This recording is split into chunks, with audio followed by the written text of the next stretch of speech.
The media greatly influences society. They inform people about what is happening.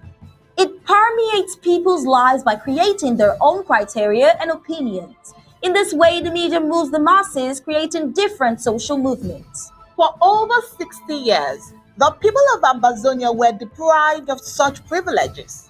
The privilege to enhance their own criteria and opinion. They have suffered cultural genocide for 6 long decades, but not in this age and not with undaunted ABC Amba News on board.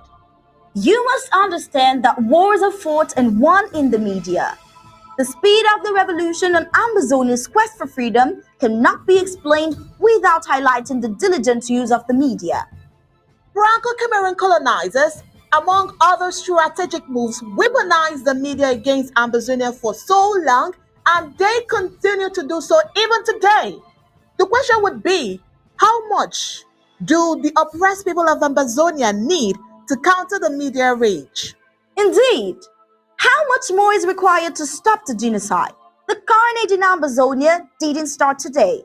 In 1961, 1972, 1984, and 1992, Ambazonians were slaughtered in huge numbers and help was not forthcoming. Why? Because the oppressor was the piper in the media. The good news is we have what it takes to dictate the pace.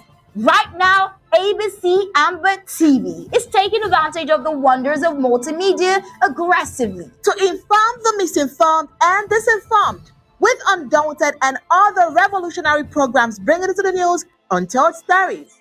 Most importantly, to win the media war by taking ABC Amba TV into every multimedia platform. In a word, where the importance of storytelling can never be overemphasized, Ambazonians has to tell her own story, not the other way round. And like we say it always, Ambazonia must narrate her story accurately. We can do this together, you know, right? You are just a click away. Visit our website at www.abcambatv.com, and the steps are quite simple. With just a click on the website, you can become a club member with so many benefits. You can also make a one-time donation, advertise and showcase your goods and services at the marketplace on the website. That was easy, right? You're welcome on board. And thank you for opting for the winning team.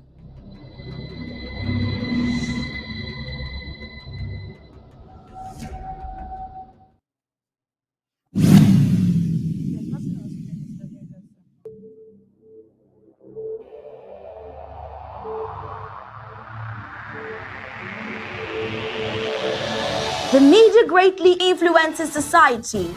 They inform people about what is happening.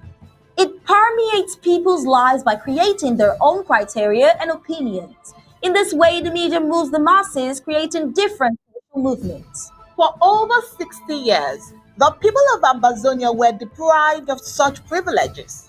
The privilege to enhance their own criteria and opinion. They have suffered cultural genocide for 6 long decades, but not in this age and not with undaunted Amba News on board. You must understand that wars are fought and won in the media. The speed of the revolution on Ambazonia's quest for freedom cannot be explained without highlighting the diligent use of the media. Franco-Cameroon colonizers, among other strategic moves, weaponized the media against Ambazonia for so long, and they continue to do so even today. The question would be, how much do the oppressed people of Ambazonia need to counter the media rage? Indeed, how much more is required to stop the genocide? The carnage in Ambazonia didn't start today. In 1961, 1972, 1984, and 1992, Ambazonians were slaughtered in huge numbers and help was not forthcoming. Why? Because the oppressor was the piper in the media. The good news is we have what it takes to dictate the pace. Right now, ABC Amba TV is taking advantage of the wonders of multimedia aggressively to inform the misinformed and disinformed with undaunted and other revolutionary programs bringing it to the news untold stories. Most importantly, to win the media war by taking ABC Amba TV into every multimedia platform. In a word, where the importance of storytelling can never be overemphasized, Amazonians has to tell her own story, not the other way round. And like we say it always, Amazonia must narrate her story accurately. We can do this together, you know, right? You are just a click away. Visit our website at www.abcambertv.com, and the steps are quite simple. With just a click on the website, you can become a club member with so many benefits. You can also make a one-time donation, advertise and showcase your goods and services at the marketplace on the website. That was easy, right? You're welcome on board. And thank you for opting for the winning team.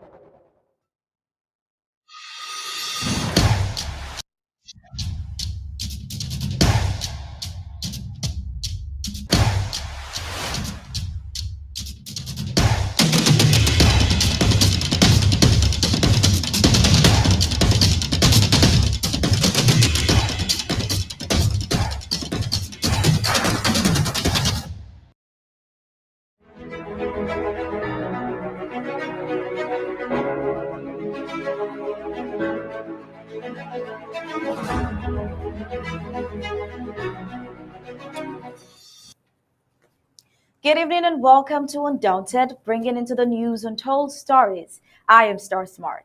Let's begin.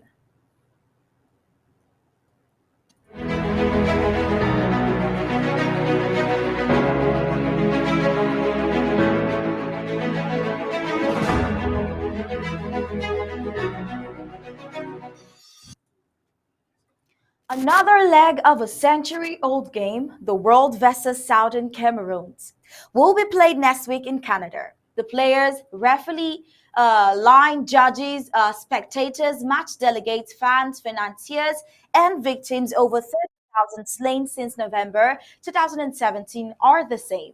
Bloody rounds of the tragic version of this game are being played in Southern Cameroons to the deafening silence of the international community, unimpressed by genocide. Worse than criminal silence, those who, not so long ago, called for negotiations without preconditions are back to pulling strings in the shadows and watching the game in callous indifference. The game prioritizes interests over rights or lives. In it, geopolitics trumps sovereignty rights and sticking with allies. However, evil the alliance is better so long as might makes right. Activists for an independent Southern Cameroons have been played at this game for over 100 years. It is the vengeance they got served for rejecting a 44-year-old experiment by the United Kingdom to assimilate them into Nigerians. In 1961, the world ganged up to impose more of the same in a plebiscite supervised by the United Nations. No less, Southern Cameroonians were forced to choose either what they had earlier rejected, union with Nigeria, or its next worst alternative, union with Cameroon. These are the words of Ntumfoin Bo Harbert in reaction to the Rendezvous R conference organized by La République du Cameroun in Canada. According to barrister Fu John So, this Canada Part 2 conference by the same team is a damage control of the blunder by La République du Cameroun after their outright disinclination of the Swiss-led mediation process just a few weeks ago. Meanwhile, the Coupers faction, championed by Anu, is seeking so desperately to have Ambazonians believe that their captive going by the nickname Per Second, whom we are told has been killed, is the mastermind of the disappearance of Field Marshal of Lebelin. Before you get carried by the videos out there, wait until you hear our observations and findings. Well, in tonight's Undaunted, we will be having a very important guest, the Vice President of the Federal Republic of Ambazonia, Mr. Eric Atay. I know you can't wait. Let's get the prime headlines.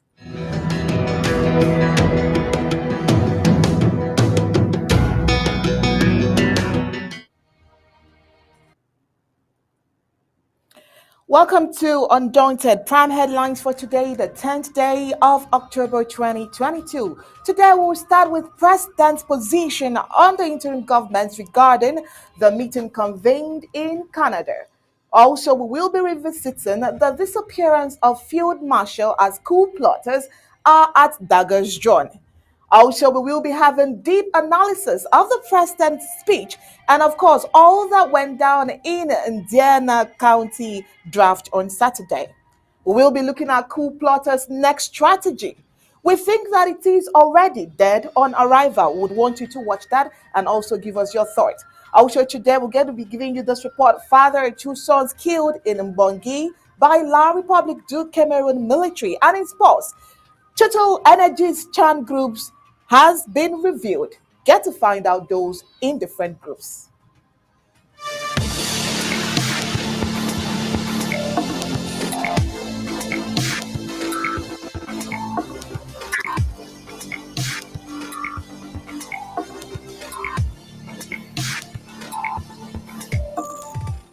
Get trained as an IT professional from the comfort of your home.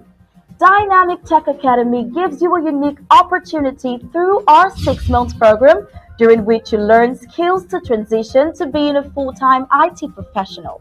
Over 80% of our students have no prior IT background, yet the vast majority of them land jobs a month after they start applying. Our ultimate goal is to reach 100% student placement, so we work with every student until he or she gets a job. Upon successful completion of the course, we will give you a resume, interview preps, one on one coaching from experienced instructors, and job placement assistance.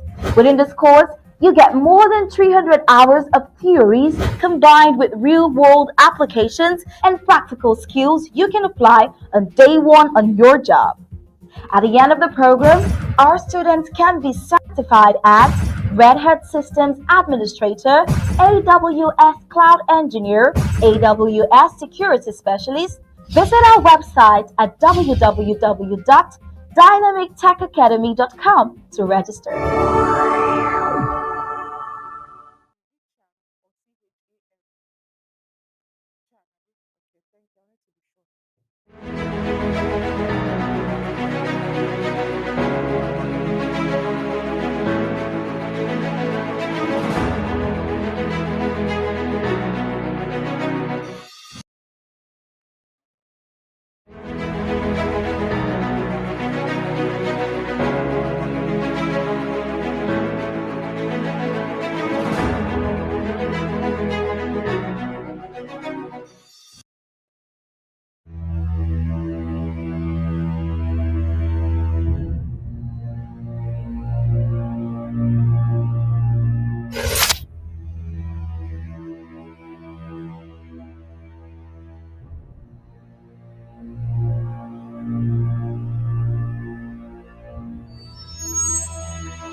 The Amba World Draft Award 22 is here.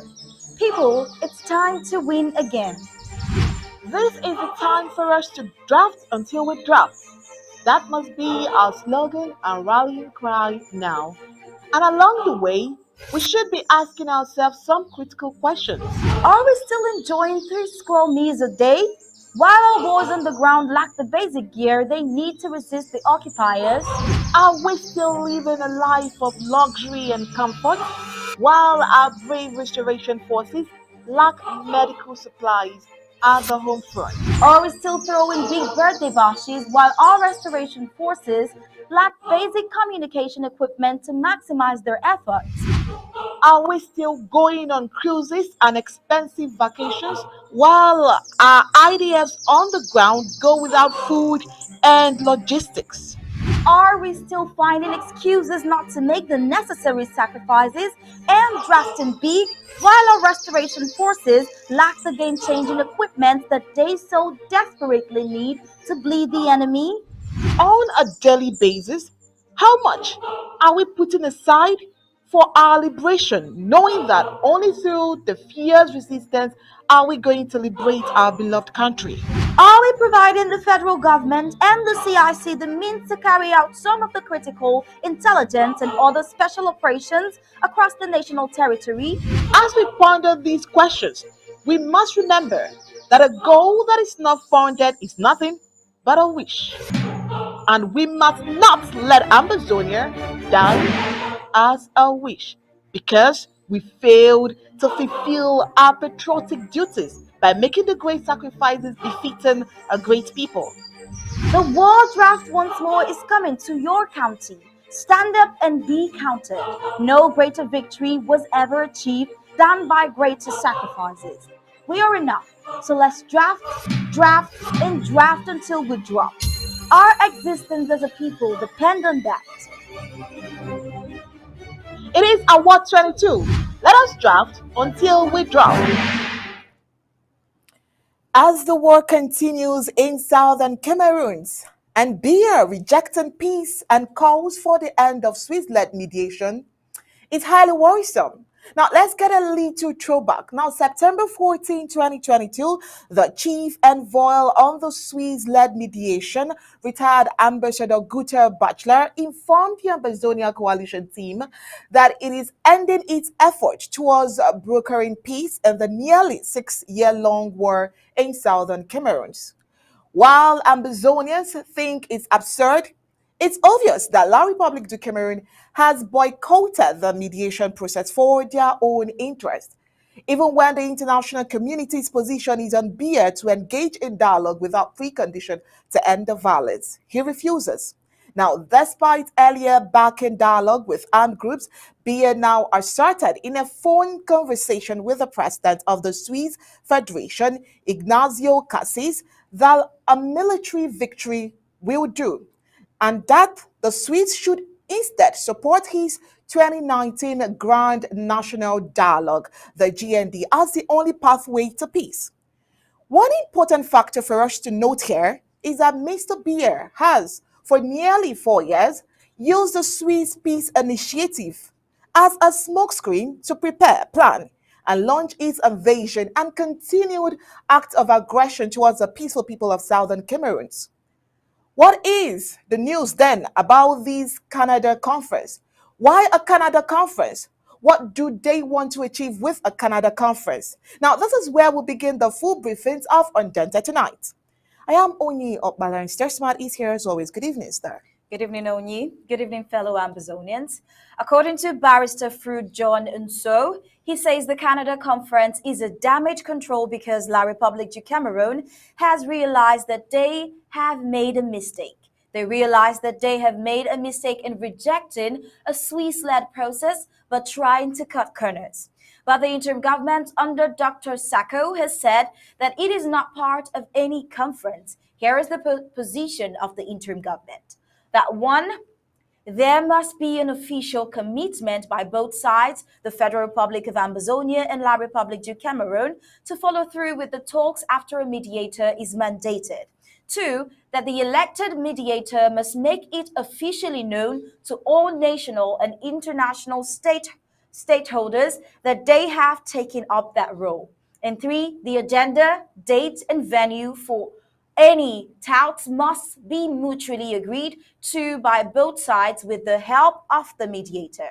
4. The mediator convenes the meeting, not either of the two parties. He or she must be willing to guarantee the security of all participants.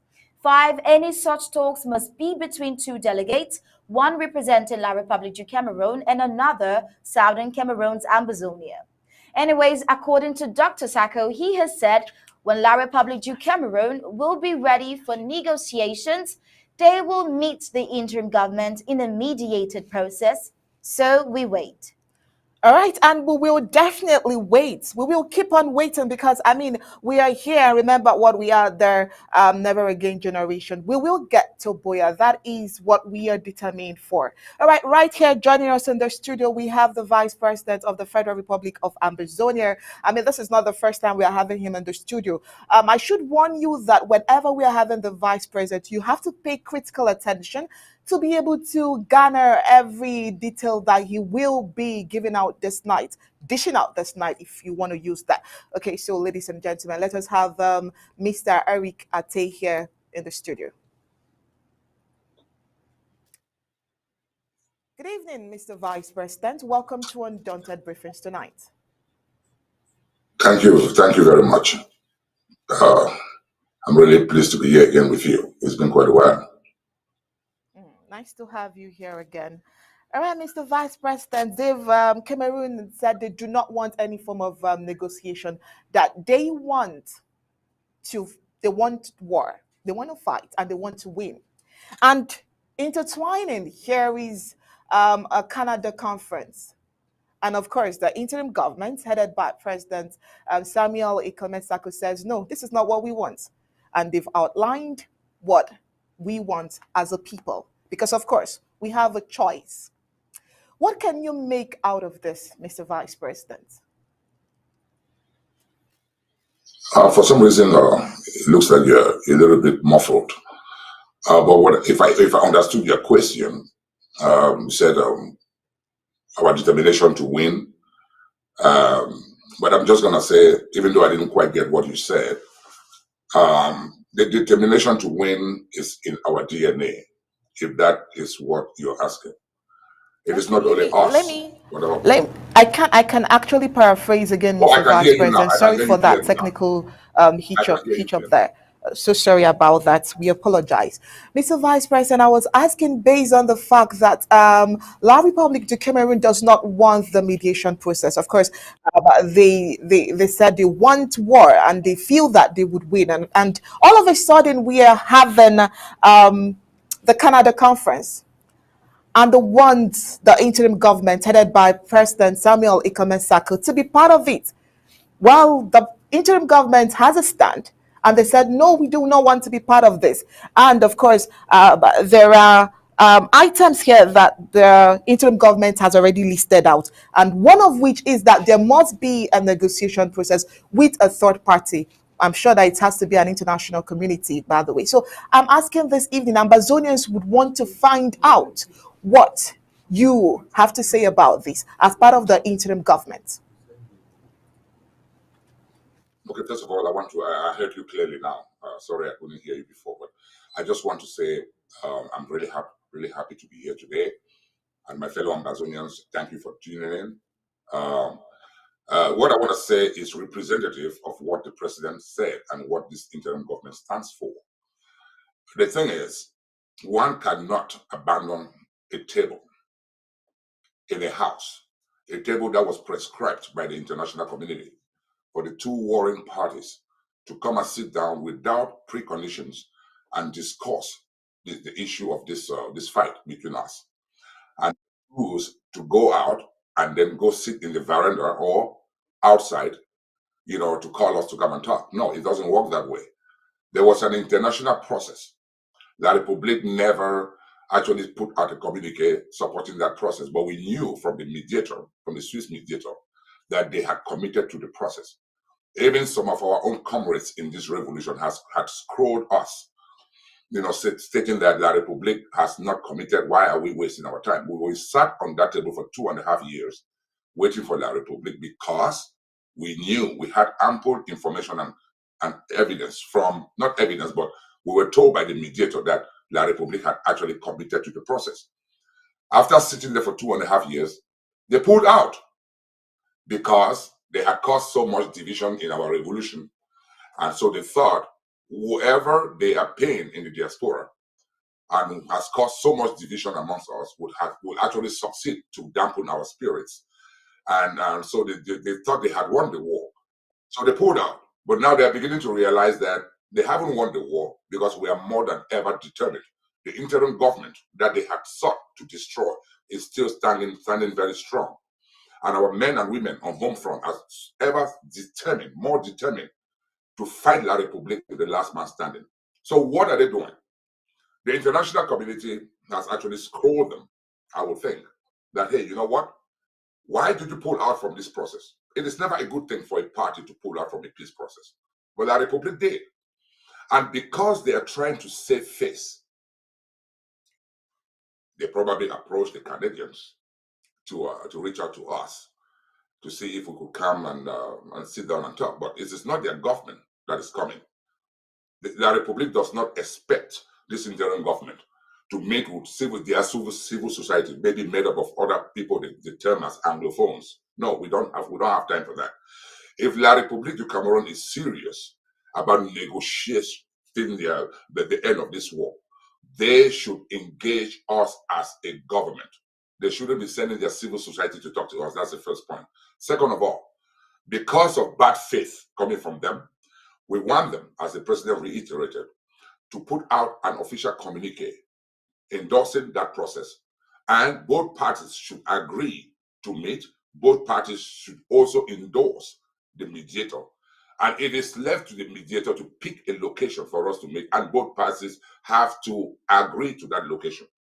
La République is under the illusion that they can impose things on Ambazonians, but that time is past and gone. We are not going to be pressured into some form of an extension of a national dialogue in La République, the one that happened about a year ago. No, we are not going to accept that. So that is why the president made it very clear to the Canadians and to the international community. We are the ones who have been sitting on that table for 2.5 years, and La République refused to come. And now they want us to go and sit in Canada. Why are we going to Canada? We had a table. They rejected it. But I know from experience that the reason why they rejected the Swiss process is probably because they do not want the problem between us and them to be internationalized. They want it to be solved in the backyard instead of sitting on the table and talking to us. But it's not going to work because we are more than determined. We are going to keep fighting until they realize that they will never defeat us. And the only path for them is to sit with us as a government. We have a government. It will be a negotiation between the government of Ambazonia and the government of La République du Cameroon. Equal representation on the table, then we can talk. That's all I have to say about that for now. Thank you. Mr. Vice President, thank you so much for that clarification. And just we have a lot of questions to ask you. Now, Amazonians, I'm sure, not just me, wondering here, what do you think was in their mind when they held on for not just 1 year, 2 years, and even some months, just making it look like they want to be part of this process? What do you think they want to achieve? And do you think that there is something that we all have to be very, very conscious of? Of course, when people are, should we say, the ploys of the enemies, they could be strategic in one way or the other. What do you think was their ploy? What do you think they want to achieve by pulling out of this process and then initiating another process, another conference in Canada? What do you think is their thought here? If you listen to the president's speech and to the president's, if you read the president's, declaration, he made mention of the fact that La République has always pulled out of things. They have always been so deceptive.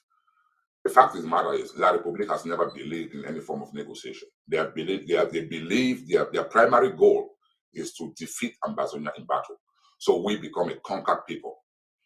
They absorbed our country illegally, and now they were bent on defeating us. I believe that even though pressure came from the international community for La République du Cameroon to actually adhere to this international process, La République du Cameroon, in hindsight, was playing some kind of game. It was a way of giving us the illusion that they are ready to come and discuss with us while doubling down on their killings in Ambazonia, while trying to defeat our people. They actually thought we might actually take our eyes off the ball and stop fighting them while they are deceiving us that they were going to come to the table. And before we know it, they defeat us. No. But this is what La République should know, that while they were delaying and dragging their feet to come to this table, we were building our arsenal. We were building our capabilities because we know that we cannot trust them. So they gave an illusion. They gave an illusion of respecting that process and kept promising that they were going to come for us to just relax and say, hey, you know what? La République is going to come to the table. So let's just lay down the guard a little bit and not fight them so much. But they have been shocked for the past 2.5 years that we have actually fought harder than they thought. The reason is because we know their modus operandi. We know that they are people of bad faith. So when they finally realized that they have bribed a lot of people around us, they have caused a lot of division, they have infiltrated some facets of our revolution. So they thought they had actually defeated us in that sense. So they pulled out. Then they started realizing again that they haven't actually defeated us. Dr. Sako is still standing. The interim government is still in charge. Our men and women on home front are still as determined as they were last year or 2 years ago. So they try to backtrack after the international community scrolled them from pulling out of the process. And so that's why they reached out to the Canadians to come back. But what they fail to understand is that the Canadian government was the main sponsor of the Swiss-led process. So why would you pull away from the Swiss-led process that was largely sponsored by the Canadians and endorsed by the United Nations, the African Union, and the European Union, and now you want Canada as a nation to contact us so you can send your civil society to talk to us? No, we are past that. Let them go and have their conference. We will not sit in anything that is a sham. We will make sure that this time we don't give La République, like you rightfully read just a few minutes ago, that La République, like the president said, should make an official declaration endorsing any mediation process. And it should be not something, it should not be something that is imposed on Ambazonians. Both parties have to agree who mediates for them, just like we did when the Swiss took over the mediation process. It should be clear and clear. The international community should be involved. They should know we should accept the mediation from the mediator, the new mediator that they're going to pick, and they should also accept. So they are trying everything to make the international community believe that we are still their citizens. No, Amazonia doesn't belong to them anymore. We are a country of our own. We have restored our independence. So they should start treating us like a country and make sure nothing is imposed on our leadership. So that is our stand. And I think I'm very proud of the work that the president is doing. I'm very, very aware of the conversations that the president has had with some members of the international community. And I'm proud to be his vice president because you know what? He's a strong man. He's incorruptible. They can never push him around. He leads Ambazonia, and he doesn't lead himself. He is responsible for our aspiration. He stands for what we want. And my fellow Ambazonians, you should be proud of your interim government. Thank you. All right, Vice President, you were so correct about La République du Cameroon going back and forth when it comes to the mediation and the Swiss-led process. They always had to come up with a reason why they want to come, but they never come. And all of a sudden, after clearly, outrightly making the blunder of calling a quits to the Swiss led mediation process, all of a sudden, out of the blues, they call for a Canada conference.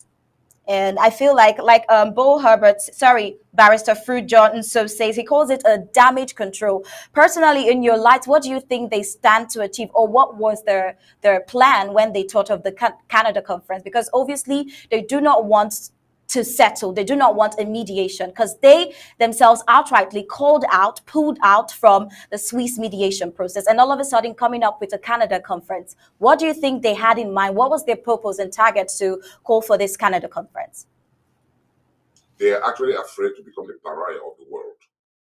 You never, ever, in a situation of conflict, pull out from mediation. A few months ago, the president of the Federal Republic of Ambazonia, Dr. Samuel Ikome Sako, had spoken to the Swiss mediation process, to the person in charge of the mediation process. He made it clear to them that we have been sitting on that table for 2.5 years, and that the Republic wasn't showing any interest to actually meet us, and that it is frustrating for us, and we think the process is not going as we thought. They had promised him that they were going to contact La République to prevail on them to honor their obligations to that process. La République precipitously told them blatantly that they are coming, they are putting out of the process.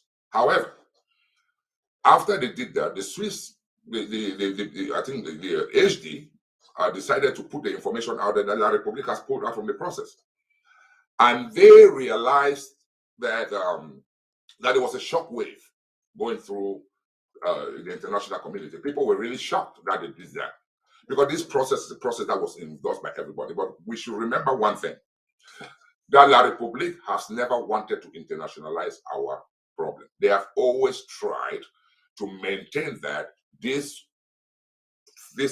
war going on between them and us is just an internal crisis, and so it should be solved by them, not not through international mediation. That is an internal problem. That is why they had their national dialogue. And so, to us, what they are doing right now, these gymnastics that they are doing, us as though it is an extension of the national dialogue that they had in Cameroon without us. The fact of the matter is, if La Republique really wants peace, then what they should do is agree to the prescriptions of the international community, that it should be a mediated settlement, and also that it should happen without preconditions. La Republique doesn't want that. La Republique is still living under the illusion that they are in control of Amazonia. Look at what they are doing back home right now. They are facing resistance, but they are trying hard. While they are talking about us going to Canada, they are busy killing our people. But guess what? It will be very hard for them, because we are getting ready. They will come to the true table of negotiations. Because you know what? When we are done with what we are trying to do right now, La Republique will make sure that their government sits on that table with the government of Amazonia and negotiate the end of our relationship, because that's what we want. They think they're trying to manipulate the international community, and we don't buy that. So the president is right. The interim government will not sit with anybody from La Republique of Cameroon that is not representative of the government of La Republique of Cameroon. We have a government now, and the negotiation process will be between two governments, the government of La Republique of Cameroon and the government of Amazonia. Thank you. Mr. Vice President, allow me to prick in here a little. The president, according to the president, he says when La Republique du Cameroon will be ready for negotiation, they will meet the interim government in a mediated process. I believe I and every other Ambazonian look forward to a free Ambazonia. But from the president's statement, I would not want to assume, though, but are there other plans apart from waiting for La Republique du Cameroon to come to the mediation table? Are there any other plans for Ambazonian to be free aside the mediation process? Because La Republique du Cameroon has always dragged their feet. They have never done any genuine mediation except a monologue, a dialogue, and what they call it, but never a Swiss-led mediation process or any other, like the president said in his list of what a real mediator talk should be. It has never come to that extent. So waiting for La Republique du Cameroon is a little, it's not really so feasible right now. And that's what he says, until La Republique du Cameroon comes to the mediation table. Am I to believe that that's the only plan there in the interim government? Not at all. Not at all. The fact is, we have always taken the posture, the self-defense posture, to deny La Republique victory in this war. Guess what? Let me just kind of go through this thing chronologically. When La Republique started killing our people, they carried peace plans, and they picked up their machetes to defend themselves. And then they went to den guns, and then they went to AK-47s. And the majority of the weapons that our boys are using today, our men and women are using, are weapons that they harvested from La Republique du Cameroon Boy Scouts. The thing is, our men and women did not go through any formal military training. But the pain of abuse and subjugation is their motivational factor. The scouts that La Republique du Cameroon sends to our territory can never, ever, ever defeat our boys. Our boys have been killing them, but through defending themselves and harvesting their weapons. Guess what? let me just ask you, whenever you are in a situation of war, you have to look at the trend. Peace plan, then guns, AK-47, Kalesh. Now, they are using what we call bazookas and stuff like that. The fact of the matter is, Ambazonia is growing militarily. And I can assure you that our experts are responsible to produce things that are going to help save the lives of our people. The mediation process is for peace. But at the same time, a lot of dictators in the world only listen to strength. We will keep building our arsenal, funding our revolution to make sure that La République understands that we are not begging them to come to that table. Our intention is to defeat them and push them out of our country. We know it will be difficult without international help, but guess what? They haven't defeated us. They thought they would defeat us in 2 weeks, but they have not. Why? Because we are determined people. And the longer the war goes, the more people they're going to be losing. I mean, La République du Cameroon, let them keep sending their Boy Scouts. We of the interim government will make sure that we develop new technologies that will protect the lives of our people. And the development of those technologies means the death of La République soldiers. So let them keep sending their Boy Scouts. We are equal to the task. Yeah. We are not begging them to come to the table. We are not. We sat there for 2 years and they played us as fools. No, we are not fools. We wanted to show our good faith, and we have shown the international community that we are people of good faith. Yeah. La République is a country of bad faith. They have never kept to their word. They have never kept to their word. But we have proven that we are a people who want peace, but not peace by surrendering. Thank you, Mr. So going forward, the message we are sending to the international community is that we will continue fighting until we win. Okay. There will be, like the president said before, there will be no La République du Cameroon if there is no Ambazonia. Okay. La République is tanking. Their economy is going down because of this war. They are amassing all the debt that they can amass to use to buy weapons to kill our people. Their economy will go down. It will become a fair state. If they don't want to become a fair state, they should come to that table. We are not begging them. We are fighting them. We are fighting to win. We are not fighting to bring them to the table. We don't care about that anymore. Thank you. All right, thank you so much, Mr. Vice President. Right there about the Armed Restoration Forces. And a lot of people might be so shocked to find out that, like you said, the Armed Restoration Forces aren't trained men. They're just men who picked up arms to defend their homeland out of the pain in their heart. It's really going to be a shocking fact to some people who might be seeing this tonight. But some controversial activists like John Amba have always criticized the Swiss-led process. He believes that it was a mistake for the interim government to have been so involved. What do you think, Mr. Vice President? Well, I won't give any credence to anything coming from John Amba. This is a man that I know very well. I remember when the president when the Swiss had contacted the president about the Swiss-led process, the president never wanted to go alone. So he brought all the leaders of the various pressure groups, including John Bakoro. I flew from Minnesota and I met them in Washington under something called the SCRC. We're trying to form a coalition to actually talk about unity amongst us while we went through this process that the Swiss were proposing. I got there. Back then I was just a coordinator in my state. I hadn't been brought in to serve in the interim government. I distinctly remember talking to John Bakoro, talking to the Sako, and holding both hands. I went and I took President Sako, I took Bu Herbert, and I said, "Hey, please never let each other go. Always stand together to fight for Ambazonia." I made the rounds with Akwanga and all of them. But guess what? Even Fontaine Niba, I brought President Sako and I brought Fontaine Niba. I stood there in the mirror and said, "Hey, please work together so we can collaborate and make collective decisions for our people. Never let go each other." But guess what? As soon as they left from that conference, they adopted their original position to destroy the interim government. They wanted to create a superstructure over the interim government to transform the SCLC into a superstructure. And they did. And then they fired the IG from it, just like they did with ACT. So the IG creates things and they come and try to kick the IG out. So John Akoro has never, ever done anything of substance in this revolution. All he does is sit on Facebook and runs his mouth.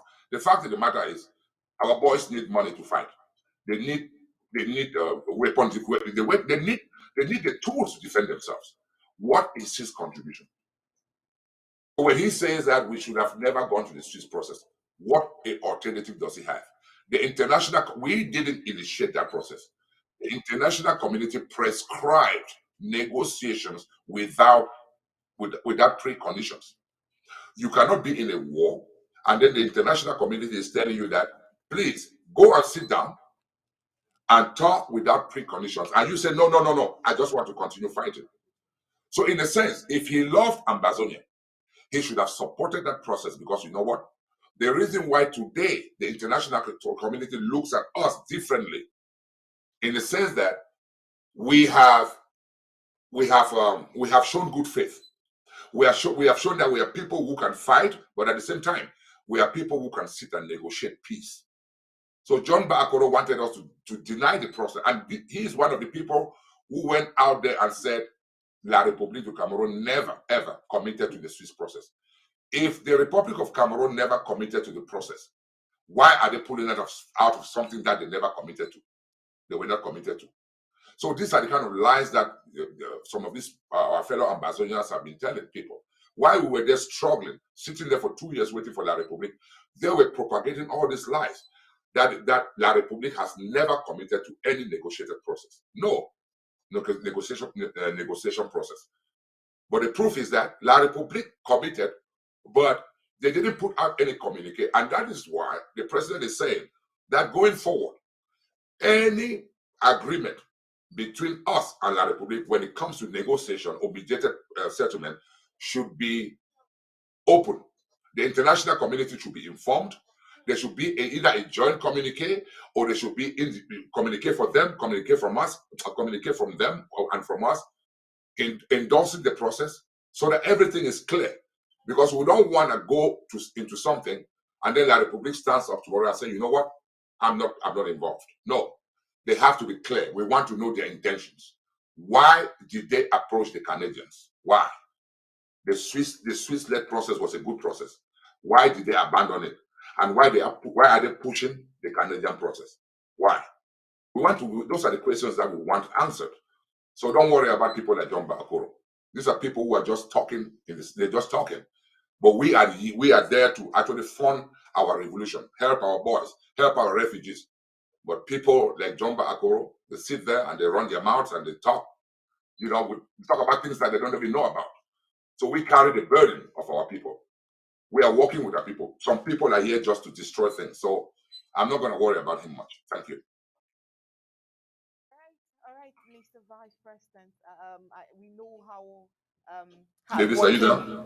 Yes, Mr. Vice President, thank you so much. We already know how hardworking you are. We already know the roles you play in the interim government. We do not want you to worry yourself too much over things that you consider not so important. But please, we would want you to just hold on for some more minutes with us, because we have more stories to handle with you, Mr. Vice President. So please just hold on.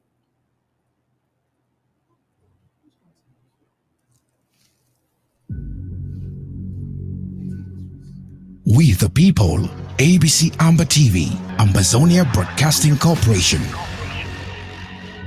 The voice of the voiceless, the voice of Ambazonia, connecting the world from Africa. With untold stories, Africa's best.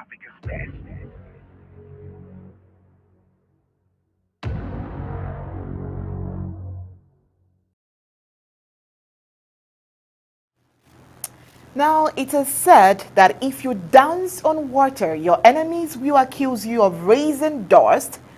And if you kill a tiger, they will say you killed a cat. Now that the president of the interim government, the go-getter, the focus, the incorruptible, the resilient, and daring Dr. Sako is breaking more ground in the liberation struggles, the enemies of the struggles are not happy. The enemies of the struggle, now coup plotters, are stopping at nothing as they devise one dead-on arrival strategy after another to give the hunter a bad name just in order to hang it. But they have been paid in full as Dr. Sako keeps weathering the storms and writing his name on the sands of time as genuine liberation leader, the Amazonian people's choice, of course. Well, Undaunted has been reliably informed that coup plotters are planning to write or have even written a letter to the international community that President Sako was impeached. 9 months after this evil machinations was floored for lack of evidence, where the coup plotters waiting for the Master La Republic du Cameroon do withdraw from the negotiations at the Swiss-led process before going revisiting their diabolical plot. Now, the international community knows which leader calls the shots in the southern Cameroon's Amazonian struggle. In this light, Sako remains the unchallengeable challenger, dreaded by Coopers and La Republique du Cameroon, and the international stakeholders are informed that no hodgepodge fabricated by La Republique du Cameroon can lead anywhere. Bonafide Ambazonians have observed that a group of demented Confucianists, Kometa, Sango Louise Eyongwe, Chris Adjoa, Epa, Chris Anu, who championed the poignant venture, were either ignorant, probably arrogant, and mostly compromised, and as arbitrators, they weren't seeking for justice. They add that available data, protocols, and processes that the Constituent Assembly that could enhance an amendment of the interim constitution to include their demands was made up of stakeholders, donors, draftees.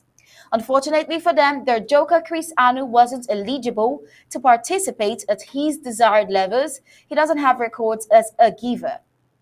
Now, in fact, at least 90% of Coopers were not going to qualify as voters, stakeholders, and that's why Coopers carefully avoided the ASSC too. Now, another agenda of La Republique du Cameroon and the Coopers to keep chasing shadows, avoiding the substance, and postponing the senseless war on which the feed fight is the new Canadian talks, where La Republique du Cameroon has blinded them not to ask questions about the outcome of the failed major national dialogue and the failed CDN, and yet still wasting taxpayers' money in a country like La Republique du Cameroon, which has been on drips economically since the genocidal war was declared on the peace-loving Ambazonians seeking only for their fundamental rights.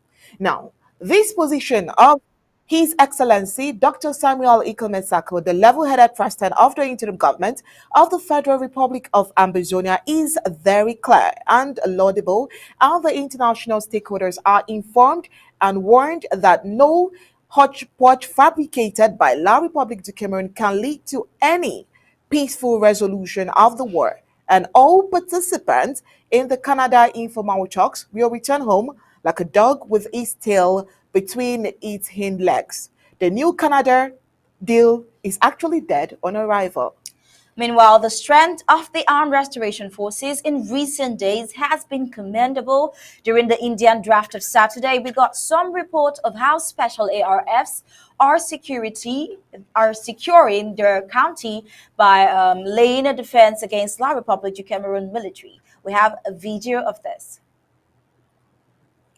Commander Bruno, you're not in this. You're not in this. Commander Wonyo, Commander Banda, Commander Cross, not in this. Una go yeram, una go ye makaka go ye. Una yeram, una go ye makaka. Una don't yeram, una don't yeram. Una don't yeram, not in this. Una don't see am. Commander, una don't see am. Aya you, una do yeram. Man, you don't do am. Man, you don't do am. Man, you don't do am. Yeah. Man, you don't do am. Well, you don't do am. All right, yeah, amazing video there from the Ambazonian Restoration Forces, giving some hope to Ambazonians. All right, we still have the Vice President here in our studio. Thank you so much, Mr. Erikate, for standing by. We just want to find out from you again. Now we have this report here where coup plotters are always back and forth. You know what they say about your enemies kicking you from every side? Just probably they just want to see the strength that we carry and also the strength of the interim government. Now, we are just returning from what they have successfully, cancelled. I mean, the mediation, the Swiss-led mediation process. Now we are here. They are also trying some other format just to get at the president. I think that it is highly important that you remind them of the kind of president that we have. I think that it is highly important that you stress on the fact that Dr. Sacco is highly incorruptible and cannot be found wanting. At least this statistics or his statistics shows how resolute he is and he will continue to be.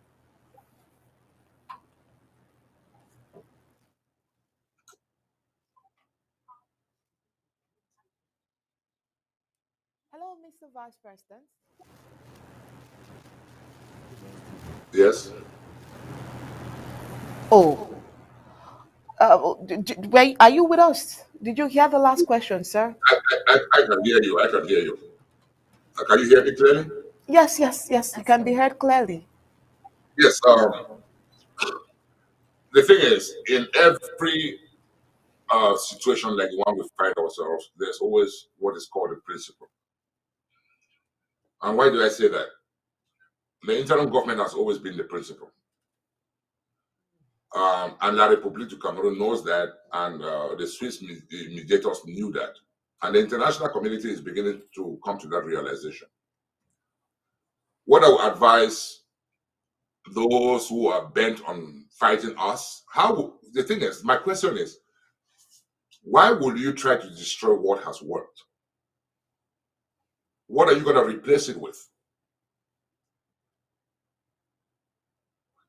It is very shameful what they are doing. I don't like to call their names because I feel like in some way, it has been we are promoting them. The fact of the matter is, if your only reason for being in this revolution is to destroy the interim government and President Sacco, then I think it's time for you to retire. Because why would you destroy something that works? Why would you try to destroy something that has worked? The first thing I'm going to say is, since 2018, when President Sacco embraced self-defense for our people, he has done everything in his power to make sure that our men and women have the tools they need. Tell me any other leader in this revolution who has brought that kind of arrangement to our people. Till this day, they attempted to destroy the IG. We are still raising the most money than them. We are drafting our people and trying to bring some people. What are they doing? All these people you call coopers, what are they doing? So I think it's just a very shameful situation. But I think we should just move past that, because right now we are bent on doing the things that we know is going to enhance our self-defense capabilities on home front. That is what is the most important thing for us to be thinking about. Let's not think about all these detractors, because you know what? They are wasting their time. Let them go to Canada and sit there and talk and see if any deal is going to come out from Canada that is not endorsed by this interim government. This interim government is the principal in this revolution. And the Swiss government knew that, and the Canadian government also knows that, and La République knows that. So all these faceless, all these imposters going around doing all what they're doing is really of no consequence for now. The volume is kind of low. Can you guys actually hear me? Yes, we can hear you. We can hear you loud and clear, sir. We can hear you loud and clear.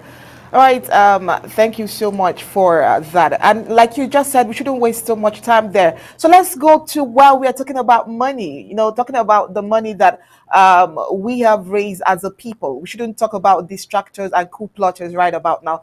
Let's go talk about the successes that we recorded over the weekend during the Indian draft. So, Mr. Vice President, I would crave your indulgence. So please just sit back and still hold on for us till we are done with this report. Thank you, sir, as you comply.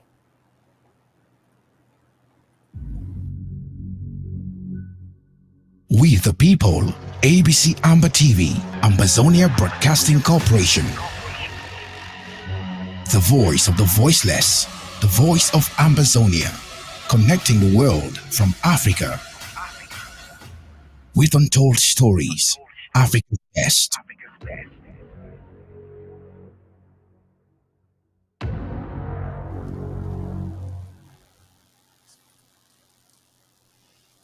It is always a delight to hear what the President of the Federal Republic of Ambazonia has to say to the people of Ambazonia. Well, on Saturday was Indian County's draft, and he as always spoke to the peoples of Indian County.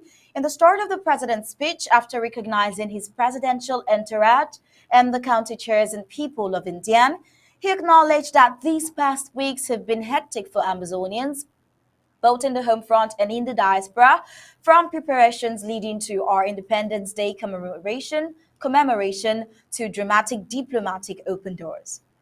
While he continued his authentic speech to the people of Indian, he emphasized that Indian is one county that has become the main source of revenue for dictator Paul Biya's expensive genocidal war on us, which he says makes the richly blessed Indian county the battleground where we have to bring La Republic du Cameroon to its knees in order to shorten our journey to freedom.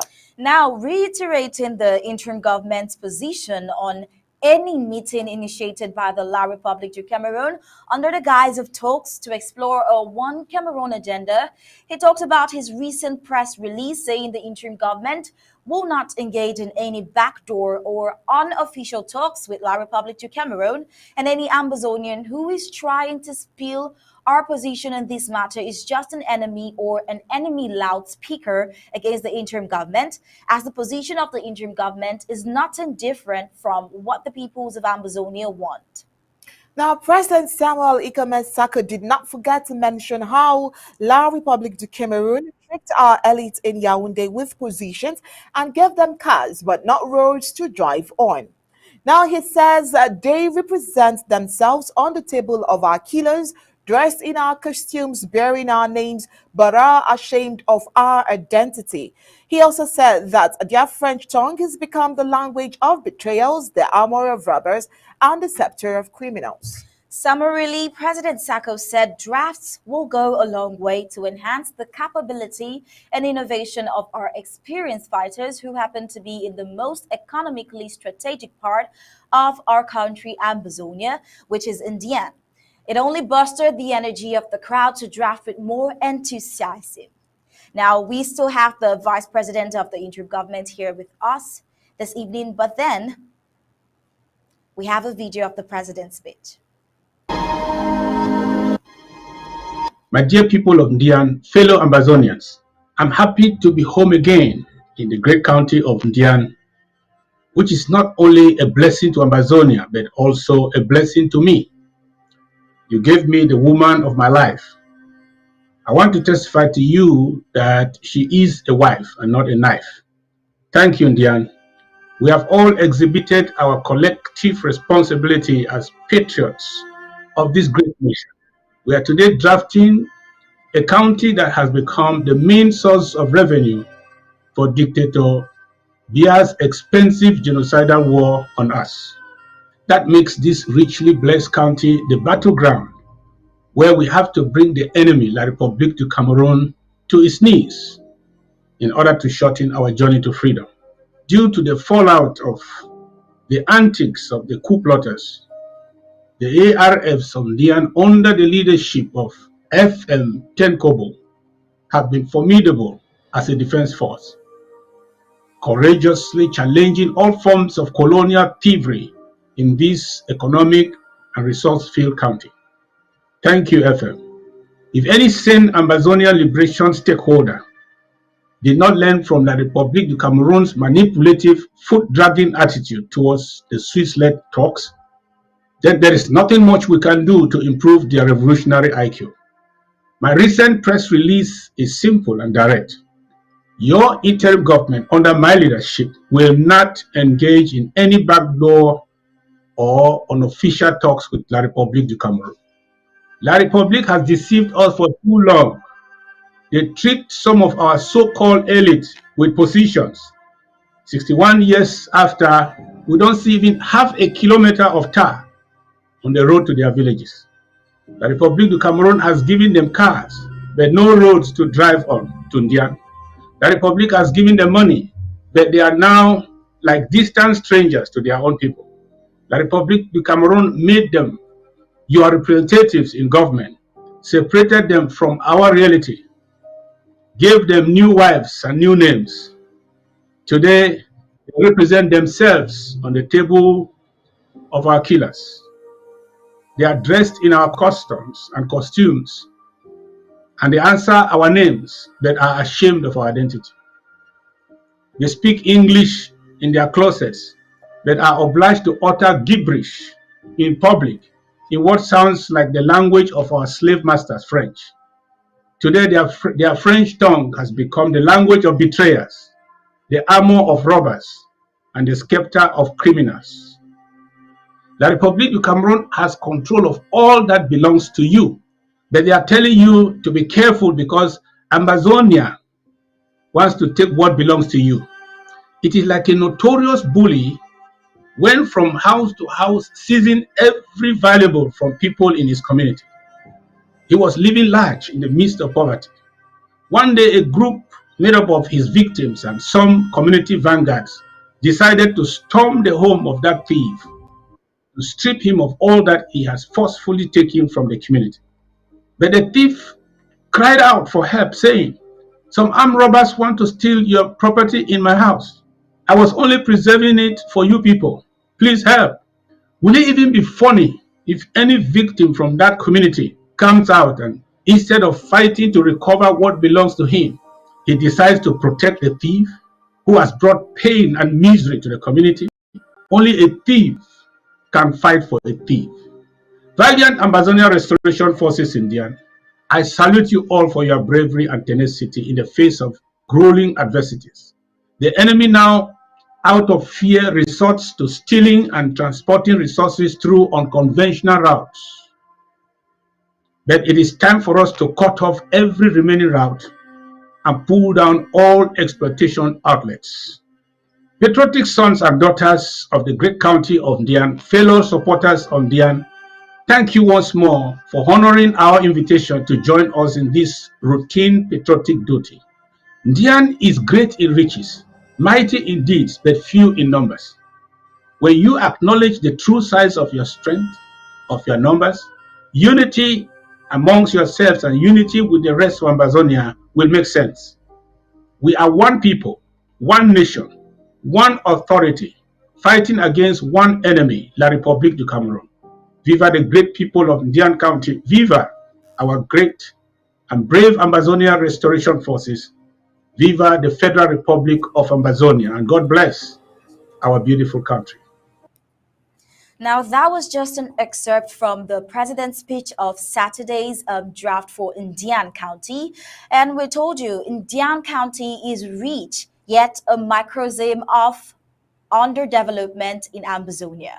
While it is difficult to comprehend how a biodiversified county with 89% of the Cameroon's oil providing a huge capital and life basket for the colonial regime yet remained hugely underdeveloped and underrepresented, these are some of the actual issues with advances the cry of Ambazonians for a total free homeland. It is also evident that Ambazonia has been recolonized. If not, how do you explain that they are unable to manage their own resources? Apparently, most of the current elites who come from this county cannot even go home during the rainy season, partly because of the bad roads and also because some of them have opted to side with the oppressor against their own people. They are considered by Ambazonians as apologists of the Franco-Cameroon hegemony and enablers of the colonial regime. So it seems like the exploitation continues. Indian County is one of the richest in terms of natural resources, yet the indigents are too backwards with regards to development. Located in the Equatorial Zone, it covers an area of 6,626 kilometers and has a population of about 500,000. Those familiar with the Kumba Akondo Titi Road can confirm its hell during the raining season. Having lived in this part of the country for about 8 years, one can tell it is blessed with beautiful vegetation and landscape, starting with the palm plantation palm oil, the evergreen forest, and never-ending water courses, which are good touristic attractions, and a mild temperature and fresh air overshadowed by the poor state of the road. Now, this county labors the rich oil Bakassi and Fitch Peninsula and the Kuru Biodiversity Reserve. It possesses wealth that can take care of its development and even enhance a developed Amazonia. Indiana is home to big names such as colonial Prime Minister John Ngute, Governor Naseri Paul Bear, and late Otru Wilson. It lacks a good road network linking it to the rest of the country. Other touristic attractions include the Rumpy Hills Wildlife Reserve, 45,843 hectares, and Ndongari National Park. Experts estimated that if it's developed, tourism will attract over 100,000 people annually instead of the 500 now. Now, Fortune of Africa FOA, an oil and gas platform, estimates that 89% of the Cameroon's oil can be found in the offshore of Rio del Rey Basin in Dian County in the Equatorial Zone. Can you imagine Douala Basin of La Republique du Cameroon has only 11% of oil that purports from the Cameroons? Oil fields in Indian include Lipenjan oil field, Boa Bakassi oil field, Ekundu Marine, Kole Marine, just to name a few. The creation of this road will not only ease the transportation of goods and services, but create enormous opportunities in the tourism and hospitality industry, which is vital for any emerging economy. The road linking Indian and Meme is seasonal, and one has the impression that the county has been completely abandoned by the colonial government with regards to infrastructural developments. If this is not a calculated attempt to really leave Ambazonia enslaved, what else could it be? Now, with all this information, what else can Amazonia as a people do? Don't we deserve systems where the county benefits while making sure the region and the rest of the nation are not left out? It is time Amazonia and the denizens of Indian step their games as a people and begin ensuring freedom becomes a reality. Indian County is very rich. It deserves a petrochemical and petroleum institute. It deserves good schools, good road network, good social services for its people, good hospitals, and a policy of no child left behind. Time has proven that this can only work in an independent Amazonia. Well, our understanding is that these are the principles on which the current struggle stands. Amazonia seeks national sovereignty and integrity in the diversity of their homeland by respecting the fundamentals of the cultural, legal, and educational heritage of former British Southern Cameroons. Well, like we told you, we have the vice president here with us, and I believe after hearing this, what Indian County holds and what Cameroon holds, just 11%, and Indian 89%, virtually almost all of the oil and what they go through, the underdevelopment they face. I believe the vice president has a lot to say in this regard. Vice President, over to you, please. Thank you, ladies. Thank you for the elaborate report. What I would say is the worst kind of thief is a thief that will steal everything and not even consider the owner that's stealing. Indian County is the reason why our country was absorbed. because when oil was discovered, the federation, the fake federation that we found ourselves in, was abrogated because of Indian County. You see, we've seen in other countries where oil is discovered in a particular area, the development follows suit. But in this system in the Republic of Cameroon, Indian County has never ever benefited from its natural resources, the natural resources that have been exploited and extracted from that county. This is beyond injustice. Basic amenities, just hospitals, you can't even find any good hospitals. Infrastructure like roads, nothing. So the Republic of Cameroon has used Indian County and the rest of Ambazonia as a mining depot for them, where they can just go and suck up the natural resources and just abuse the people anyhow. And what does it say to you? That after all the abuse and all the extortions and the depleting of our natural resources, and when we rose up in 2017 to say, hey, you know what, enough is enough, what was the answer?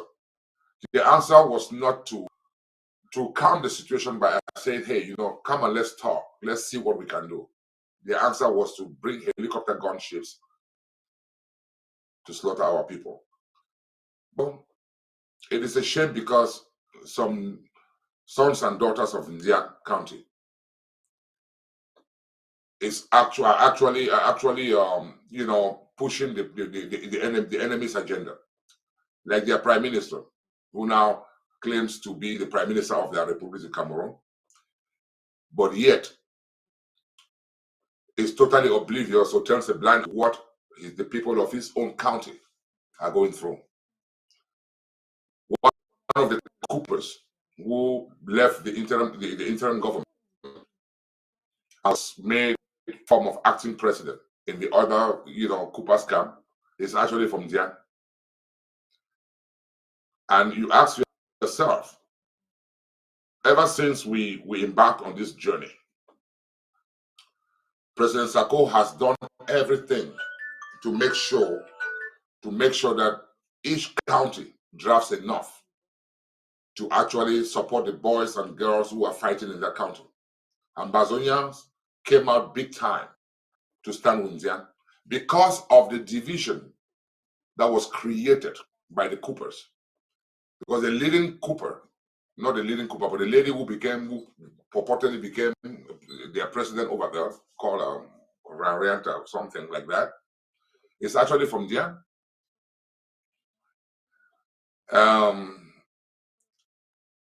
But the president has never abandoned Dian, not because his wife is, but because he believes that Dian is Ambazonia in miniature. The suffering of Ambazonia is accentuated in Dian County. The inequality, the discrimination, the torture of Dian County is felt all over Ambazonia. Because Dian County is the reason why we are being subjugated today, why we are being killed today. If they hadn't discovered oil in Dian County, the Republic would have never absorbed our country. Our country would have been of no interest to the French Republic. But because oil was discovered in Dian County, that is when France prevailed on Amadou Ahidjo to do everything to abolish the federation. So we cease to be a two states with equal status. So they can milk those natural resources. So they created a unitary state because of Dian County. And today we are dying. Our people are dying because of that. But you know what? We are never going to abandon Dian County. Because Dian County is part of Ambazonia. Dian County is Ambazonia in miniature. Fight until the last man standing. And that's why we are sending this powerful message to the Republic of Cameroon and to the international community. We will never give up. We will keep fighting until we free Ambazonia. And that's going to happen.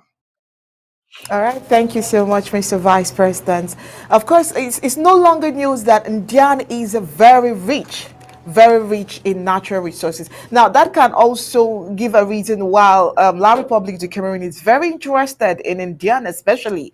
Now, Mr. Vice President, Indian just drafted about 29,000 US dollars.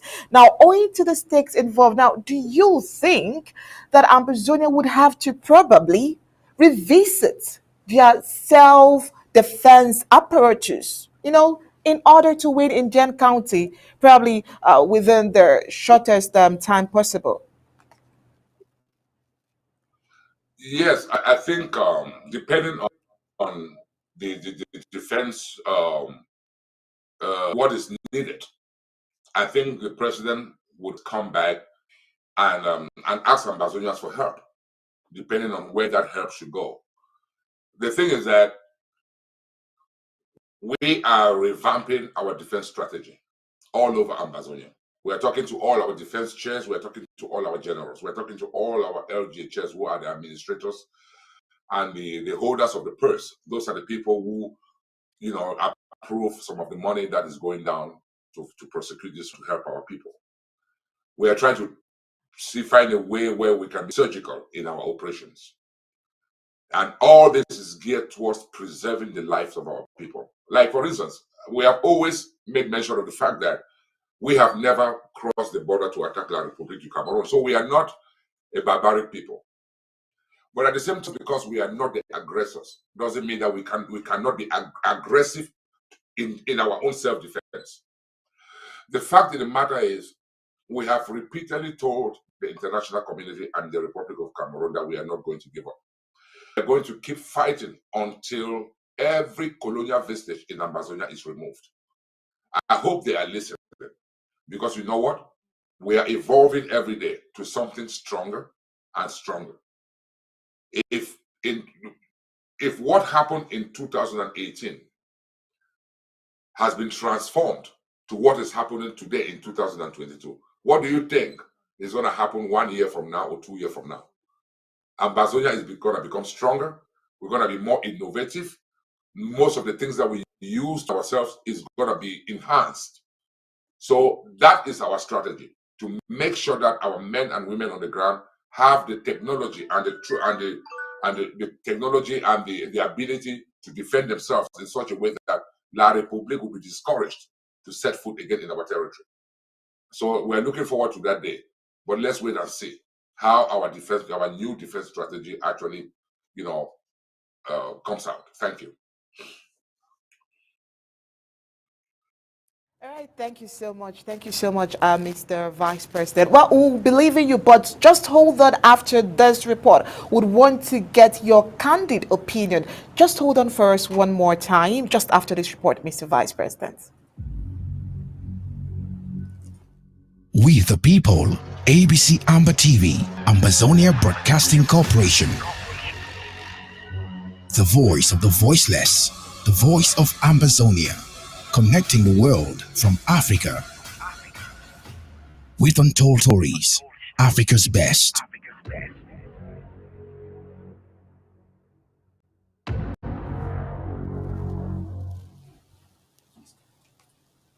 Now, this report is centered on Blaise Che, who is one of the coup plotters who orchestrated the mass swindling of our money from Amazonian Foundation National Treasury coffers.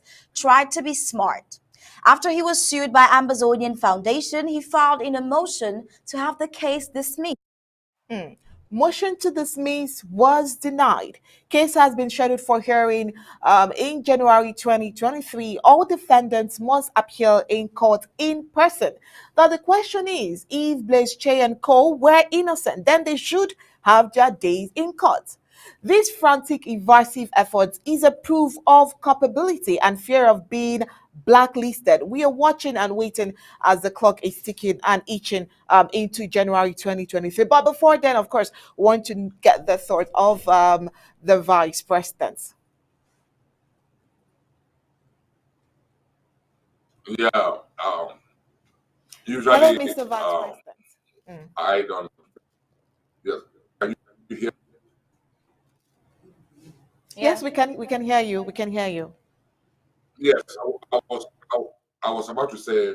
Usually, I don't venture too much into the the inner workings of this case because it is still under adjudication. So sometimes I try to muffle my opinions.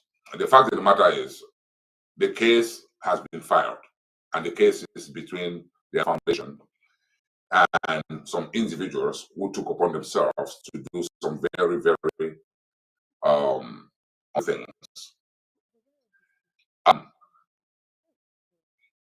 So the way I look at it is, when they filed that motion to dismiss, it was up to the judge to decide if this should be dismissed or they should actually appear in court. But the judge looked at the evidence on the case and decided that they have to show up to court and defend themselves. Because you do not go into a foundation's account, a non-profit foundation, and withdraw 40,000 without due process, without approval, and transfer it into your own private account. Okay, for instance, one of the ladies who is being went into the Ambazonian Foundation had been removed as a board of director as a payee and withdrew $70,000. Okay, let me ask you a question. If you go to a bank and you withdraw money from a non-profit organization account, and you transfer that money into another belonging to that same non-profit organization, that may not be construed as a crime. But when you withdraw money from a non-profit organization and you transfer it into your own personal account, that is considered wire fraud. That is theft. So why would the judge dismiss a case like that with that kind of evidence? So I think it was a goose chase for them. I think the judge probably felt insulted for them to even use those weak excuses for him to dismiss the case, because you know what, the evidence is very clear. You are not part of the organization anymore. And even if you were part of the organization, like right now, picking up, if somebody who is now a member of the board of directors of Ambazonia Foundation transfer a huge sum of money from that foundation into their personal account without the approval, whoever is privy to that approval process, it is wire fraud. You cannot do it. You cannot do it in any corporation whatsoever. So it is just for them to try to fight this is crazy. Just prepare themselves and go and state their defense and explain to the judge and to the boss why they did what they did, and let the chips fall where they may. That's what I'm going to say about that. Thank you. All right. Thank you so much, Mr. Vice President. Thank you so much for coming on Undaunted tonight. You've lectured us on a lot of things, and I'm sure that Ambazonians are going home with lots and lots of information that they would have to keep as reference in their archives. I'm very certain that when we call on you, you would definitely come back to Undaunted. But for now, we'll let you go and attend to other national issues. As reference in their archives. I'm very certain that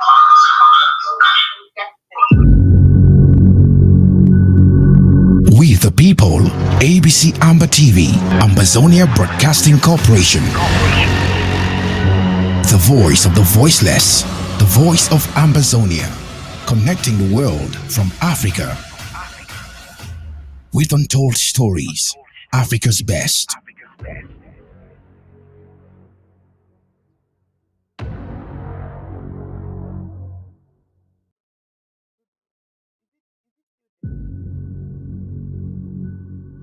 We the people, ABC Amba TV, Ambazonia Broadcasting Corporation. The voice of the voiceless, the voice of Ambazonia. All right, sincerest apologies for that. I will signal that the audio wasn't as audible as it should be. All right, Mr. Vice President, I was only acknowledging your presence here tonight, and I'm saying that Ambazonians, I'm sure, in the home front and as well as in the diaspora, must have written a lot of things in their notebooks, in their jotters, of course, keeping them as archives. But you know, you're a very intelligent personality, and we know that you have lots and lots of national issues to attend to. And so we'll just let you to just go off right now, hoping that some other time when we need your presence, you definitely hack into our plead. Thank you so much for coming tonight on Undaunted. Thank you so much, Uncle Ladies, and thank you, Amazonians, for listening to me today. I really appreciate being here with you. I look forward to the next time. Thank you, and have a wonderful day. Thank you. All right, thank you.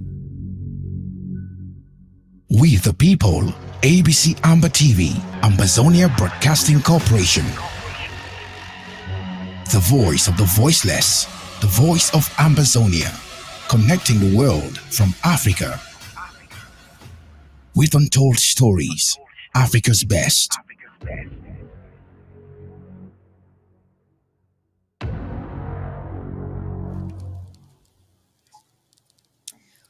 All right, fellow Ambazonians, so you're still on to the Undaunted News Briefings today, Monday, 10th of October, 2022. It's an amazing time for you to be proud that you are an Ambazonian. Now, the Vice President, Mr. Erikate, just left us a few seconds ago, but we have this important report concerning the court case that is centered on Blaze Che. Now, because of the importance of this report, we thought it wise to have a barrister, someone who is very conversant with the law. And so here in our studio, just to continue with this particular report, we have Barrister Tim here in the studio. He's always ready to analyze and give his opinion when it comes to court cases and national issues as well. All right. Barrister Tim Besia, good evening, pal. Welcome to Undaunted Briefing tonight. It's amazing to have you here again.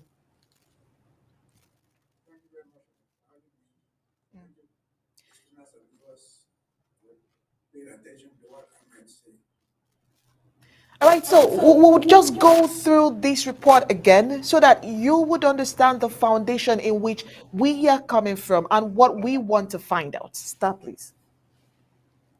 Okay, so centered on Blaze Che, the whole scenario of them trying to dismiss the case filed against them as to mass swindling of money from Ambazonian Foundation, National Treasury coffers, trying to play smart, they filed a motion to have the case dismissed. But although it was denied in court, it was denied. All right, and yes, it was. It was denied. What I'm trying to say is this was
from mountain to the valley.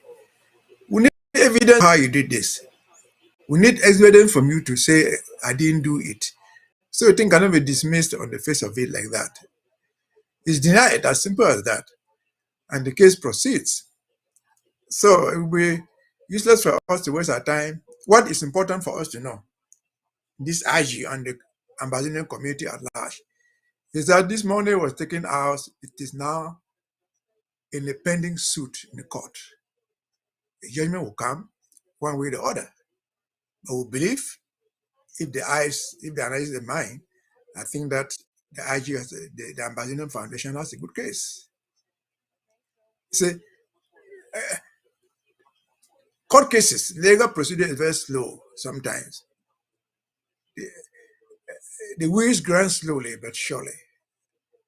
You see, it was adjourned to sometimes in January 2023. It will come up. I have no doubt that we'll get a judgment in this matter, everything being equal. There's no way they can escape. They can fly to Japan, they can fly to anywhere. The case is going to haunt them. So leaving America to go to England or to go to Japan or to go to Russia is not going to kill the case. The case is there. They are wasting their time. If that was what they thought. So I think that's what it is. The lawyers do it. Again, they are not doing it for nothing. They are paid for these services. A good lawyer should do something in order to justify his or her bills. So that's how it is. At the very least, we have something to talk about to show our onlookers, our sympathizers, that actually the case is in court. And at this stage, with what they did, the wheel is turning in our own favor. Thank you. All right, thank you so much, Barrister Tim. So we here on Undaunted, we were thinking, like, damn, having this very frantic reaction without even like you said, without letting the case even take place in court, without letting the judge decide if it's through or not, and then dismiss it. They already filed for a dismissal of the case. We believe from Undaunted that that's already a sign that they are guilty. Else they wouldn't have showed this trait of fear towards the whole scenario. They wouldn't have done that. They would have at least gone to court and proved that really I am not. And already we heard the vice president say there was already an evidence against them showing that the money from the Ambazonian coffer was transferred to a personal account. That already proves like they have a high tendency of being guilty. So what do you think about their reaction as a lawyer, as a barrister? I mean, you must have encountered this once or twice or a couple of times.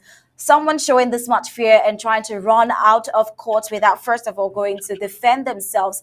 What do you think about it? Again, as I've said, if you see the name Breast Chair, it's not Breast Chair who is doing it alone. It's probably just the principal defendant. It should be Breast Chair and others. If they dismiss the case, as they requested, it would have affected everybody listed in that case. It's not Breast Chair per se. You see, again, lawyers have, let us imagine that they were lucky and the thing was dismissed at the first hearing. That would have reduced their bill. They will not go on paying the lawyer. That would be the end of the matter. Again, I'm sure they're not the ones asking the lawyer to do this. The lawyer, you give the case to him or to her. I say, okay, I want to do this. It will cost $10,000. I will take this procedure. I will take this procedure. That is the job of the lawyer. Every litigant looks for the shortest way to win the case. Suppose, I don't know, I saw, okay, suppose we file it and then we told them, well, the court said, look, come and give your reply to this complaint in 30 days. If 30 days came and they didn't come, maybe they were late or for whatever reason, we will move to the court and say, well, they have not given a reply, give us a judgment. If we're lucky, they'll give us the judgment. But a prudent court will say, well, we have not had any reply from them. Let us give them 2 more weeks. Let us give them 1 more month. That's what happens in court all the time. Again, the most important thing for us is that this case is in court. It is being litigated in an American court. I don't want to prejudge what the judgment will be. But again, I've said personally that having looked at the file, I don't think we'll have a bad case. I don't know what they have told their lawyer, their reasons for doing whatever thing they are accused of doing. I don't know. But That's how the court works. And rest assured something, if the facts that we have are what they are, I don't see any defense they have. But maybe they have. If they have a defense, they must give it to their lawyer, which is in it to their best interest. That's how it works in court. All right, thank you so much, Barrister Team.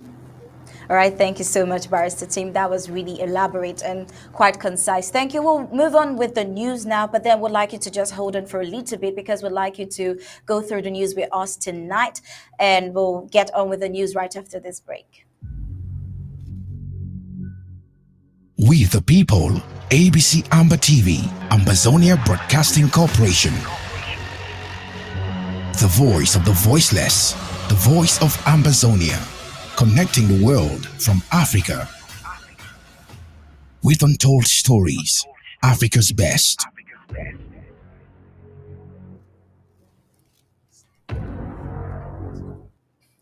All right, so coup plotters are daggers drawn over purported killing of Field Marshal, but who now bails the cat, Mariante or Anu's faction? Now, an inhuman video just went viral on social media at Libelem County with certain forces yet to be identified. But then we found them speaking in broken English, that is Pidgin, English itself, and some touch of French. Now, these forces vented their anger on a certain Asong they arrested and towed like an animal. Now, they said Asong would appear after giving him beatings and, of course, forced him to answer some thunderous questions under duress, guiding him to accept his responsibility in the demise of the dreaded former Field Marshal of Ambazonia, FMA. Now, let's get a clip of that video. I would want you to listen very closely. For 10 minutes, it's a major day. Now, what do you fit say? Population for Lebielem. Talk let me measure the house. Now, what do you fit say population? I don't talk population, say, wait, me person. Where they look me, where Kingsley them, they fool me. See where they catch me. I not be ever take minute to go kill any Amba. Oh, okay, I know the call your talk. Now wait till you fit send messages for General Pride. Now who them go for General Pride they come? Now me measure General God promise. Tell me. Amadou now who? Amadou with this boy come up for photo he picking. They call Asong. Asong? Yes, Asong.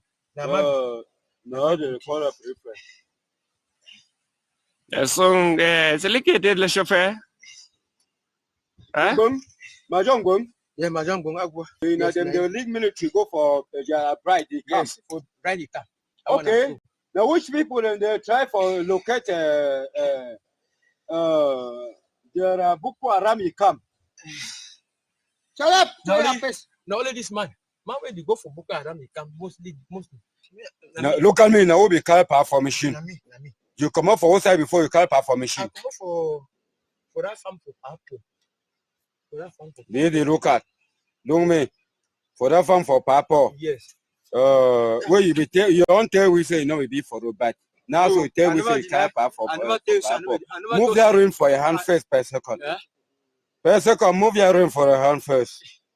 We know say we won't die, but we'll try our best before we die. We define for nation. We not define personal fight. Thank you very much. Now you be carry power. Yes, you take plenty leave, take and carry the honorable. Yes. Field Marshal the king, the whole Ambazonia. You take plenty leave. Now we be carry tell you say me take plenty leave. No, kill better no. Okay, 5.5. Thank you very much. Waiting you if you send them for it. I don't touch here. I don't touch it 2 minutes, you don't do them. You know, correct. And now Kingsley, if Pa be sponsor Kingsley, he give money, he talk for Kingsley, say make Kingsley go Dubai. And then Kingsley still woke up again with that very heart. Kingsley still woke up. Come on, go for Congo. When a baron sponsor, he go for Congo. Kingsley turn back for year. Kingsley turn back for year, so my man. Then she make them they go keep back. I be very shameful.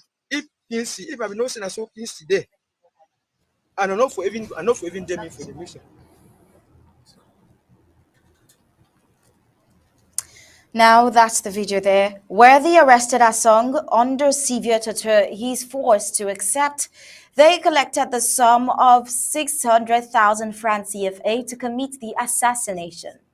Now, under duress, the victim can declare anything since his life is at stake, so we're not sure for certain if that is all true. So from the questioning, my keen observer understands that the torturers of Asong are performing some drama where the parts have been carefully put in place as the flow of the questions seem preconceived for premeditation and Asong looking like the scapegoat. Were it to know that since the news of the demise of FMA, his vocal brother, Anu, never came out frankly or honestly with his family position until he fell apart with his then President Marianta and others for trying to hide the truth. Anu did not come out clear on the death of the general publicly until the national leader of Biafra National League, BNL, Principal Chimezie Richards, described as false the claim by former Communications Secretary of the interim government of Ambazonia and now a coup plotter that La République du Cameroon forces were responsible for the death of Oliver Lekiaka, aka Field Marshal. Anu, in a bid to hide what transpired, had claimed that FM camp was invaded by La République du Cameroon forces, but said he cannot tell the whereabouts of the brother. Some sources had even categorically maintained that FM was not killed, and in spite of all the confusion, Anu remained mute in suspicious conspiracy. The Biafra National League leader, while lashing at Chris Anu for peddling lies, said he, Anu, knows that the FM was killed by his rival, Damon. In a post on his personal handle, PNL leader the killing of many commanders by their rival. Notable of them are General Nsobu, Evo Commando, Chacha et al. He also recalled the conflicts between Bui Unity Warriors led by Mbeshia Clement, aka FM No Pity, and another group fighting for control of territory. Well, the BNL leader warned that unless Amazonian leaders drop selfish interest, greed, and unnecessary infighting, they will continue to lose ground. Anu before, during, and after the interim government has been a good example of a liar, always making allegations, accusations, and counter-accusations that lack tangible backups and proofs, which earned him another sobriquet of Mr. I Bought the Deal. Well, I brought the deal. His consistency in lies telling has gone too far, splitting Coopers into further fractions. The big question now is, now that Marianta and Anu are now at loggerheads, who bears the cut? All right, that's a question we'll be asking, but we are not going to be the ones answering it as we have Barrister Tim based here in the studio. We want to find out his thought. This is more like revisiting the disappearance of Field Marshal. I'm sure that's going to get some persons emotional, but this is what it is. This is an information that we have to deal with. But Barrister Tim Besia would have to tell us if we should take it seriously or if we should discard it. Barrister Besia. Let's get together. No, we cannot it. We cannot discard it. What is important is from what we listen and what the confessor, the man confessing, seems to be an insider. And what does he say? If we look at other clips, he said that they traveled in the bushes for hours to get to where Field Marshal the king was. So he knew Field Marshal so well. I knew where he was. I could go to his destination, take him out, get back, carry him on plantain leaves, and do whatever he wanted to do. But apart from that, there's a lot more we can take from this thing. He says that Kingsley, he calls a guy called Kingsley, that he did this. And then he adds more than you and me know. Field Marshal the King has sponsored Kingsley to go to Dubai. Sponsored him to go to the Congo. And he went and came back and still killed him. What we should be asking is, Field Marshal the King, may he rest in peace, if truly is dead. Where was he sponsoring? Where was he getting his own money to sponsor people to go to Dubai? Is that a war front? No. To go to the Congo, is that a war front? No. Where was the money from? Was it the money was sent to him for all of them? Maybe. Maybe. And if we all remember that we sent tons of money to this guy, and then the guy who was confessing that says that he did it for a bare 609,000 francs or something like that, that's no money compared to what we sent in there. So was Field Marshal the King a good manager? I don't think he was. If he was not a good manager, he earned the enmity of his own people, of his own fighters, who turned against him. And so, it's not a thing that we should just disregard. Why did at this point, if you're asking me my own personal opinion, remember that this party thing has just started. And Christian who had led his brother to come popularly to say, no, Sako gave me no money, which everybody knows a lie. President Sako responded and said, okay, in summary, God is God is our guide. And so the source of income that regularly went to Field Marshal for himself and his brothers, the fighters, was wrongly used from that version of the story.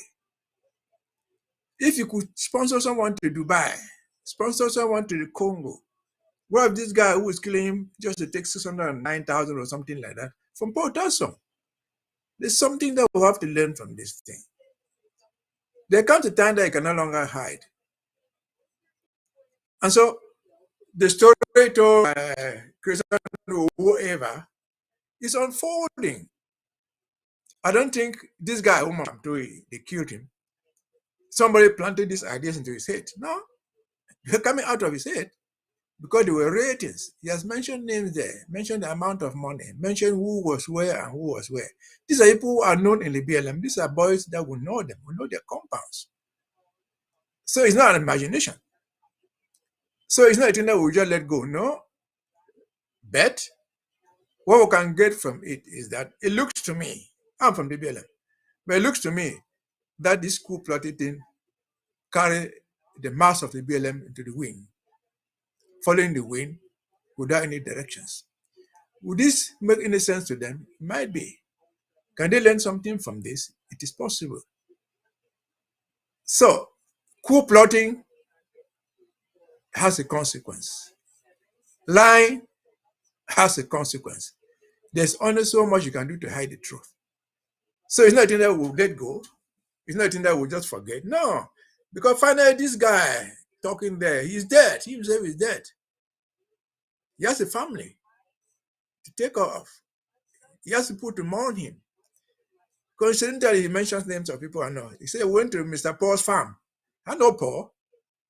So it's not a thing that we'll let go. I think that people, his brothers and sisters and fathers and parents who are living where you're living at home there, don't. There's another audio where they complained. One of them, his own relative, complained they wanted to bury him in the BLM and they were refused. They said, no, you cannot bury this guy here after they killed him. They took him to Chang to look for a burial ground. These are his own people wanting to bury him and lacking a burial ground for their own brother in their own. So this guy is not a new guy. He has been with Marshal the King for a long time. He knows him very, very, very well. He knows where he sleeps. How did he turn against him to the point of wanting to kill him and in fact actually killing him? Not only killing him, but boldly staying there and running the motorbike, which he had used the 600 whatever they gave him, Porterson gave him to buy. And if you listen to him again, he said, look, don't do it too much because the other guys, I know where they've been passing, I know their track. If you let this thing go out, they will know that I've been caught and will no longer come. So if you just spare me, I will tell the past. He calls them by their names.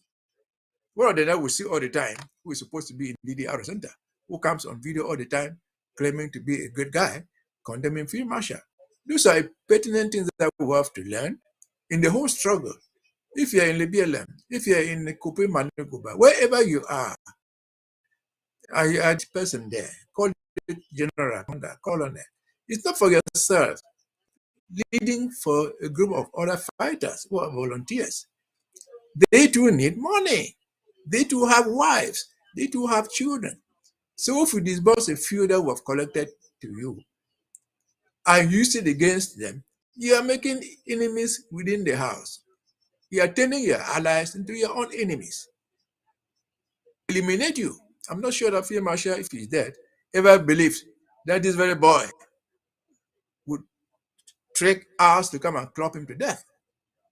So this is a good lesson for all our restoration forces. We may have 10,000 of them, we may have 5,000, but we know only the leaders, speak through the leaders. So those in leadership should learn what they are doing. And again, this struggle is not the struggle of family members. We all have brothers, we all have sisters. This thing. Don't just support things like I did. Oh, my brother is going to be president, he's telling me to do this.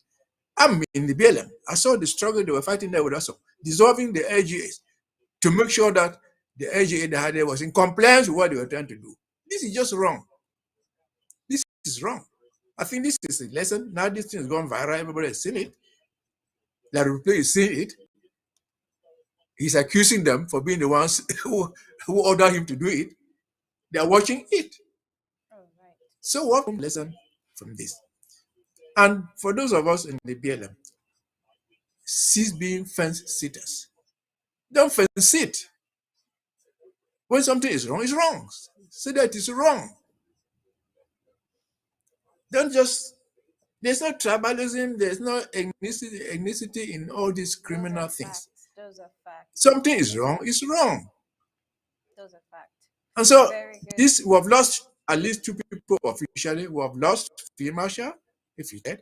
We have lost this guy. He's a young man, if you see from his of fraud, because of lies, outright lies told to us by our own brothers and sisters. Thank you. All right. Thank you so much, Barrister team. Thank you so much, Barrister team. Those were very good advice in the end there.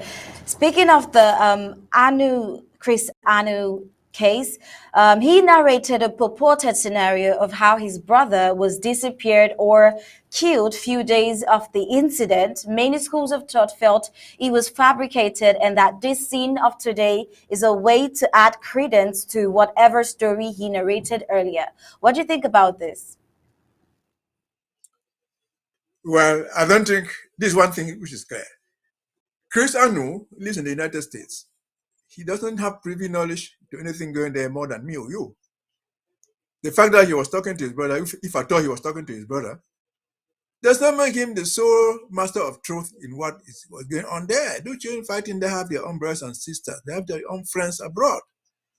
So for him to put out whatever nonsense he put there on his ABS, didn't make that a truth just because it came out of his mouth. No. Let him come out and challenge these things. He had accused other people for killing his brother. Mention them. Now he's saying that I did it. He has not even mentioned the people Anu accused for killing his brother. He has not even mentioned any of them as being one of them. So what else can we do but to say this is wrong? If Anu is a soul, let him come out and say I was wrong. I was wrong. As simple as that. Again, I've said before, a wrong thing is a wrong thing. He had accused these other people in the same LGA who were running the LGA for killing them. He mentioned them by names. There's an audio out there. It is under the BLM. Or somebody else put it out and say, well, I listened to all these names. I expected from this guy to mention A, B, C, D. That had been mentioned here for killing Field Marshal. I did not hear. This is gone viral. You have an honor to protect by telling the truth. People make mistakes. So if I were to advise, I would tell Chris Anu, come out, say you were wrong. The facts are out. You were just wrong. apologize to the people you accused for killing Field Marshal, and move on. I said, thank you.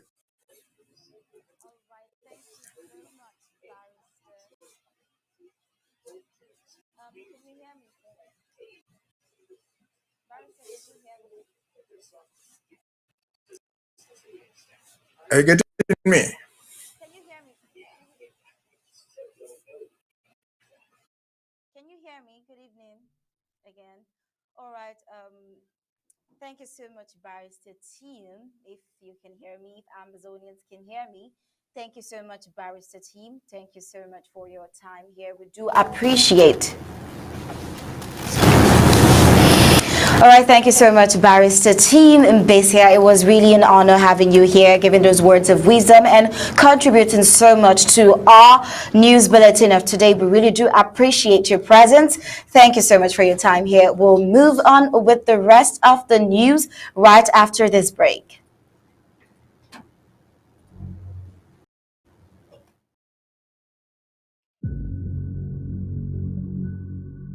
We the people, ABC Amba TV, Ambazonia Broadcasting Corporation. The voice of the voiceless, the voice of Ambazonia, connecting the world from Africa with untold stories, Africa's best.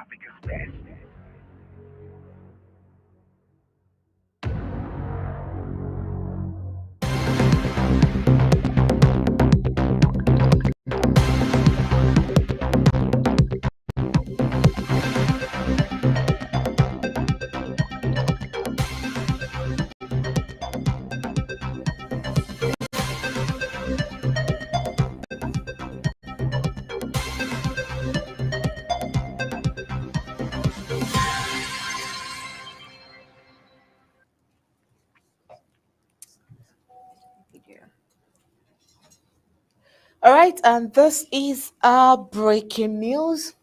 Now, there is a video here that I would want you to see first.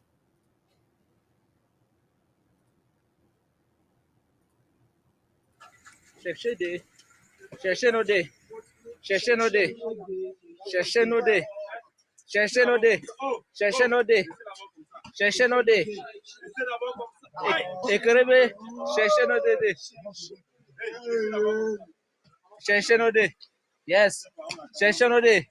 Yes. Yeah.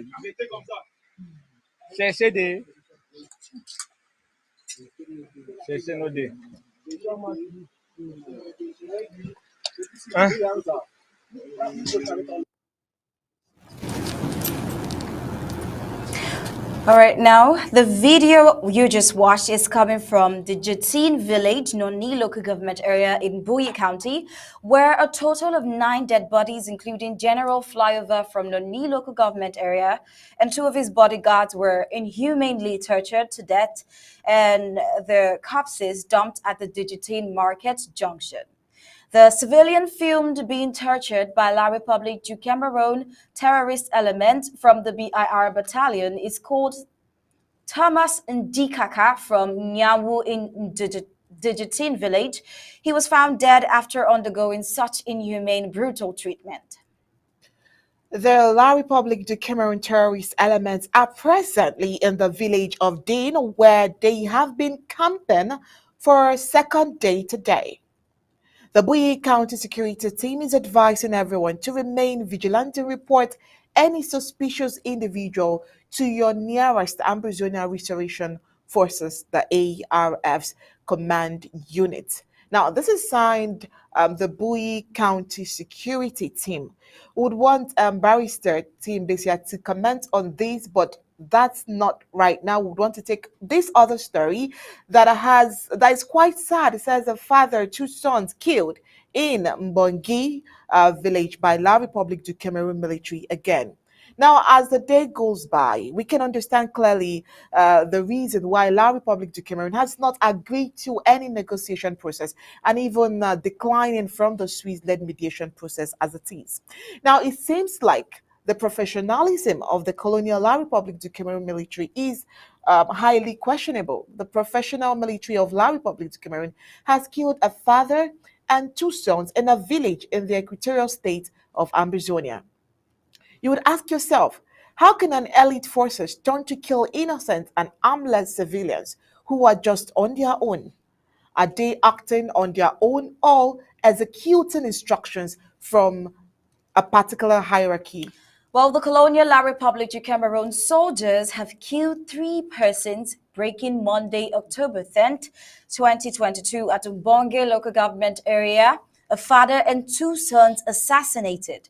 The colonial La République du Cameroon military are now pouring their frustration on innocent civilians. Well, as always, they have completely missed out their game plan against the home front fighters. The resistance mounted by the Ambazonian home front fighters is indeed a hard nut to crack for La République du Cameroon's military. Now, the use of improvised explosive device IED by the fighters against the colonial military of La République du Cameroon has devastating material effects and human casualties. The colonial military of La République du Cameroon has systematically avoided using some earth roads for fear of these explosives. Whenever the colonial soldiers loyal to Paul Biya suffer in the hands of the Amazonian fighters, they vent their rage on the innocent population. Well, this time around, 3 persons, a father, two sons, were killed by these thugs of Paul Biya in their cocoa farm in Umbonge. The three have been laid to rest while the entire locality is still to recover from the shock. There is a video of the funeral of these three who were lost. We'll see it now.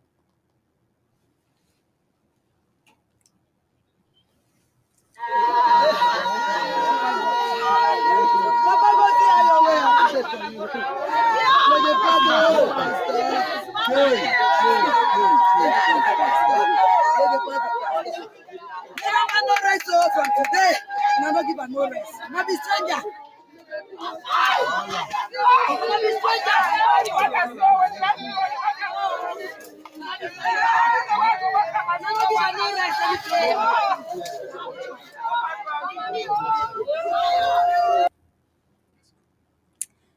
It's really disheartening to the people around his neighborhood. The people around is really disheartening. Waking up to see a cocoa farmer and his two children killed outrightly, indiscriminately.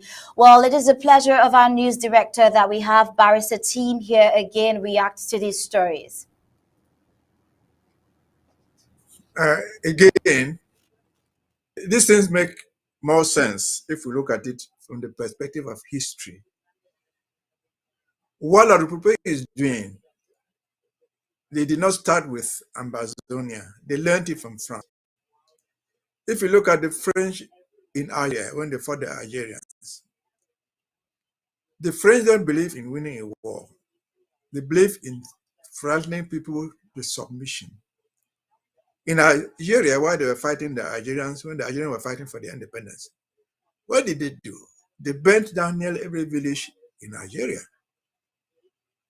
When they came to East Cameroon, French Cameroon, during the Maquisard, when the UPC was fighting for independence, they burnt almost every village in the Bamileke land, in the Bassar land. What's their goal? The idea is that if they burn your father's house, you are going to submit and surrender.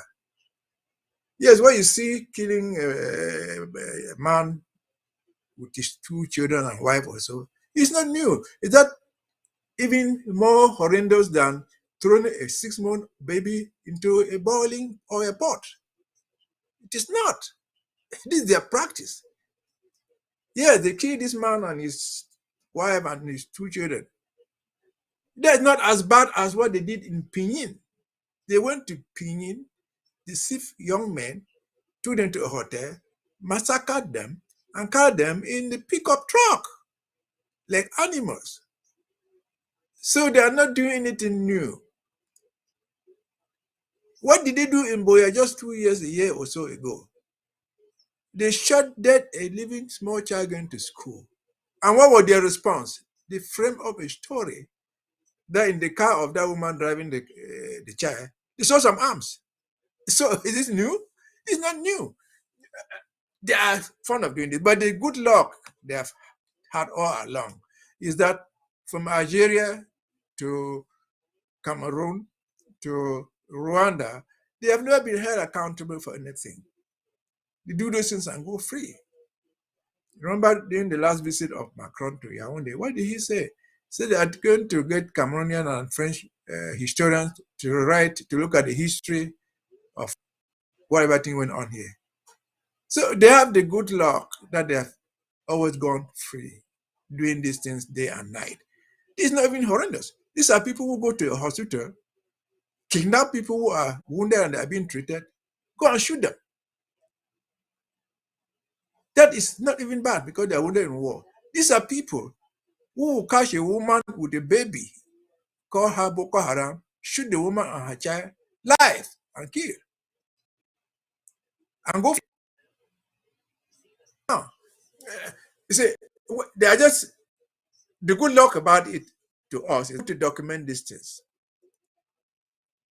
And if we take by what the French are saying now, 50 years after, they are accepting that their historians and their Cameroon historians will look at the genocide.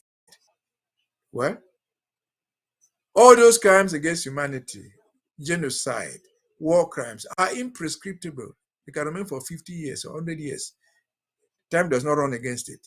So they are going to answer these things sooner or later. Forget about it. They are going to answer it sooner or later. And we're lucky to have people who are documenting these things. How do you get that video? They kicking that child. Probably they filmed it themselves because there was no person there. They filmed it themselves to put it out to show how terrible they are, how strong they are. So we have all this documentation. They have got this thing in the past and gone free. They're not going to go free. It may take time in coming, but it's coming. I can guarantee you. It's a question of time. A republic is going to answer for what they are doing. They take this from the playbook of the French. They take this from the playbook of the Israelis who are training their bee. I have no reason to be mean to them. But see what these Israeli soldiers go and do in Palestine. You run into a hiding place, come and take you out and kill you. So there's also much you can hide, and there's time for hiding. There's the time that you can no longer hide. So Ambazonians, yes, those things are horrible. But again, if you take at it from the beginning, the example I've given, burning a living 6-month-old child. What has that got to do with war? Going to a hospital, extracting the wounded and killing them. Burning down a hospital, burning down a church, burning down the whole congregation. And the idea that the population will get frustrated and help you catch the so-called criminals. It doesn't work like that in modern times. It doesn't work like that. They are going to answer this thing sooner or later. Maybe we'll be dead. But again, those crimes are imprescriptible. They will be answered, maybe in their graves. Thank you. Yes, thank you so much. Thank you so much. It's highly pathetic watching that video. A family wiped out just at a sport. It's highly painful, and I really hope that this would not repeat itself. Thank you so much. Thank you so much, Barrister Tim Besia. Thank you so much for coming on the show. You're one person that is teaching us what diligence can be all about. Patriotism at the highest level. You always hear enlightening, teaching everyone. And your patience is something that we all should learn from. Thank you so much for coming on Undaunted tonight. I hope to see you some other time. All right, fellow Ambazonians, just in case you do not know, Barrister Tim Besia is a legal mind. Of course, you understand the Geneva Convention when you talk about Barrister Tim Besia. He's also the chairperson of the Judiciary Commission. All right? He is also the chairperson of the Judiciary Commission. All right, Barrister Tim, if you're still there, I just want to, as a chairperson of the Judiciary Commission, what would you tell the ARFs in this delight? It just occurred to me that I should find out what you would tell the ARFs, that's the Ambazonia Restoration Forces. What would you tell them as regards to all of this happening? Just your few words before I let you go finally. Well, what I would tell them, and I've been telling them this before, the mere fact of being an ARF, Ambazonian Restoration Force, is a big sign of sacrifice. It's a risky job. It's a sacrifice in itself, which nobody can doubt it. You have sacrificed your life, and a good number of you are already dead fighting this war. So, those who are still there, don't be discouraged. Just learn, be cautious. Don't try to imitate the enemy. Be on the guard. At the very least, make sure you protect yours. Yours here are your co-fighters, one. And your own civilian parents, who are the strongest arm. They hide you. They know where you hide. They feed you. They clothe you. They are yours. Who needs protection? Why are we fighting all this war for? Because we have been denied justice. So ARF, who are still there, who cannot satisfy all your needs, but will do the basic. But we'll acknowledge that whatever thing we do is not even enough. For you to put your life on the line is already a big sacrifice.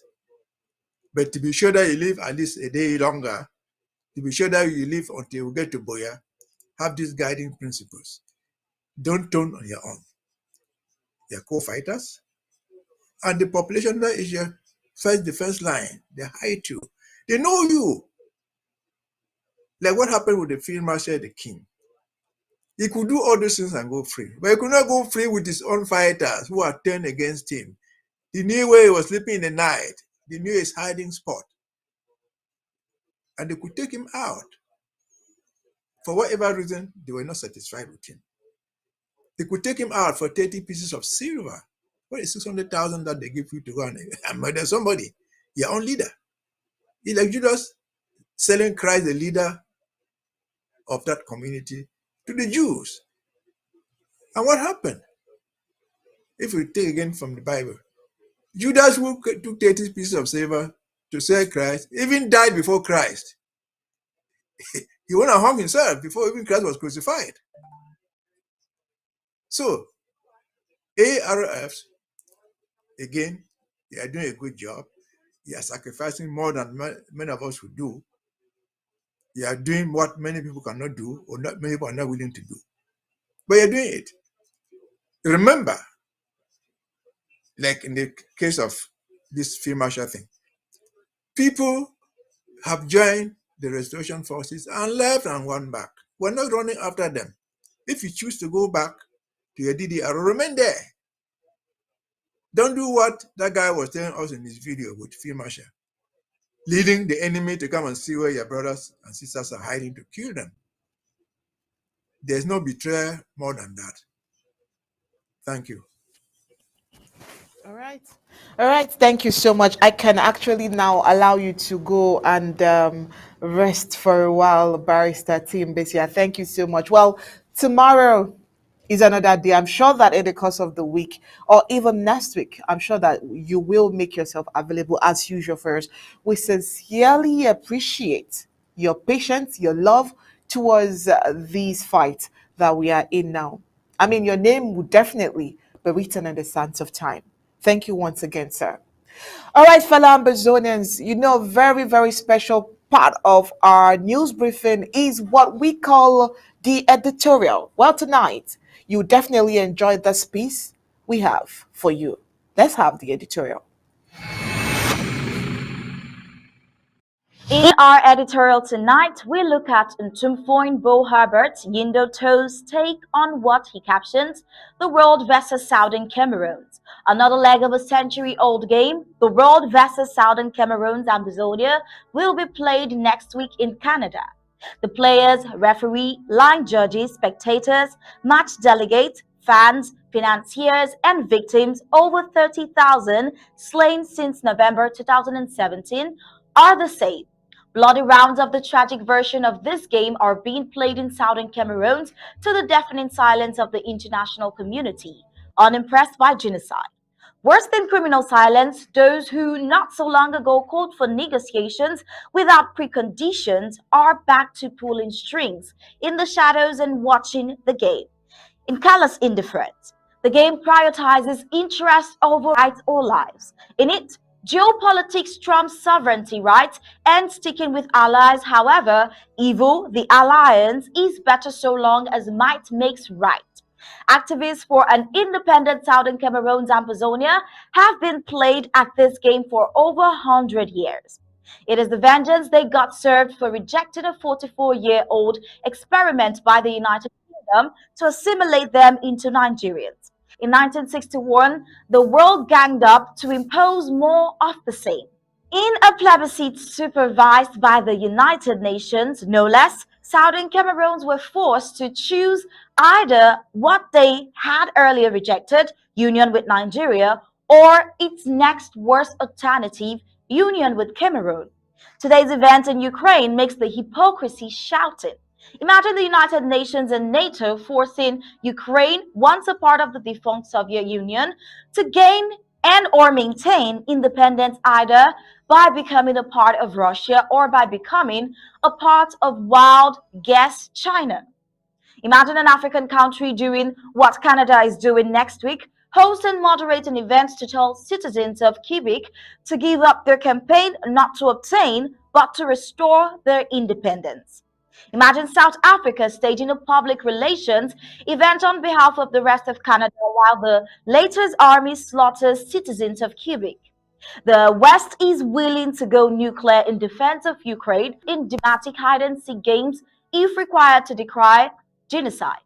Now, it won't set aside its interest to reaffirm the rights of natives to self-determination, self-rule, and freedom from colonial domination in all its forms. You heard right. Black lives don't matter. That's how genocide is made. Impunity. The kind of impunity that France and Cameroon enjoy in southern Cameroon under the pretext of fighting terrorists and secessionists. The insistence to keep southern Cameroon a part of Cameroon that Nigeria did not have in 1953 to 1954 when Ambazonian broke away and that Russia can't evoke in dealing with ex-Soviet Ukraine. Cameroon's tyrant for life, Paul Biya, has confessed that this is about treating other humans as game. We tried, quote, assimilating the system into the majority francophone system, but because of identity difference, it failed, Biya told Sudanese-born telecoms billionaire Mo Ibrahim during an interview in 2019.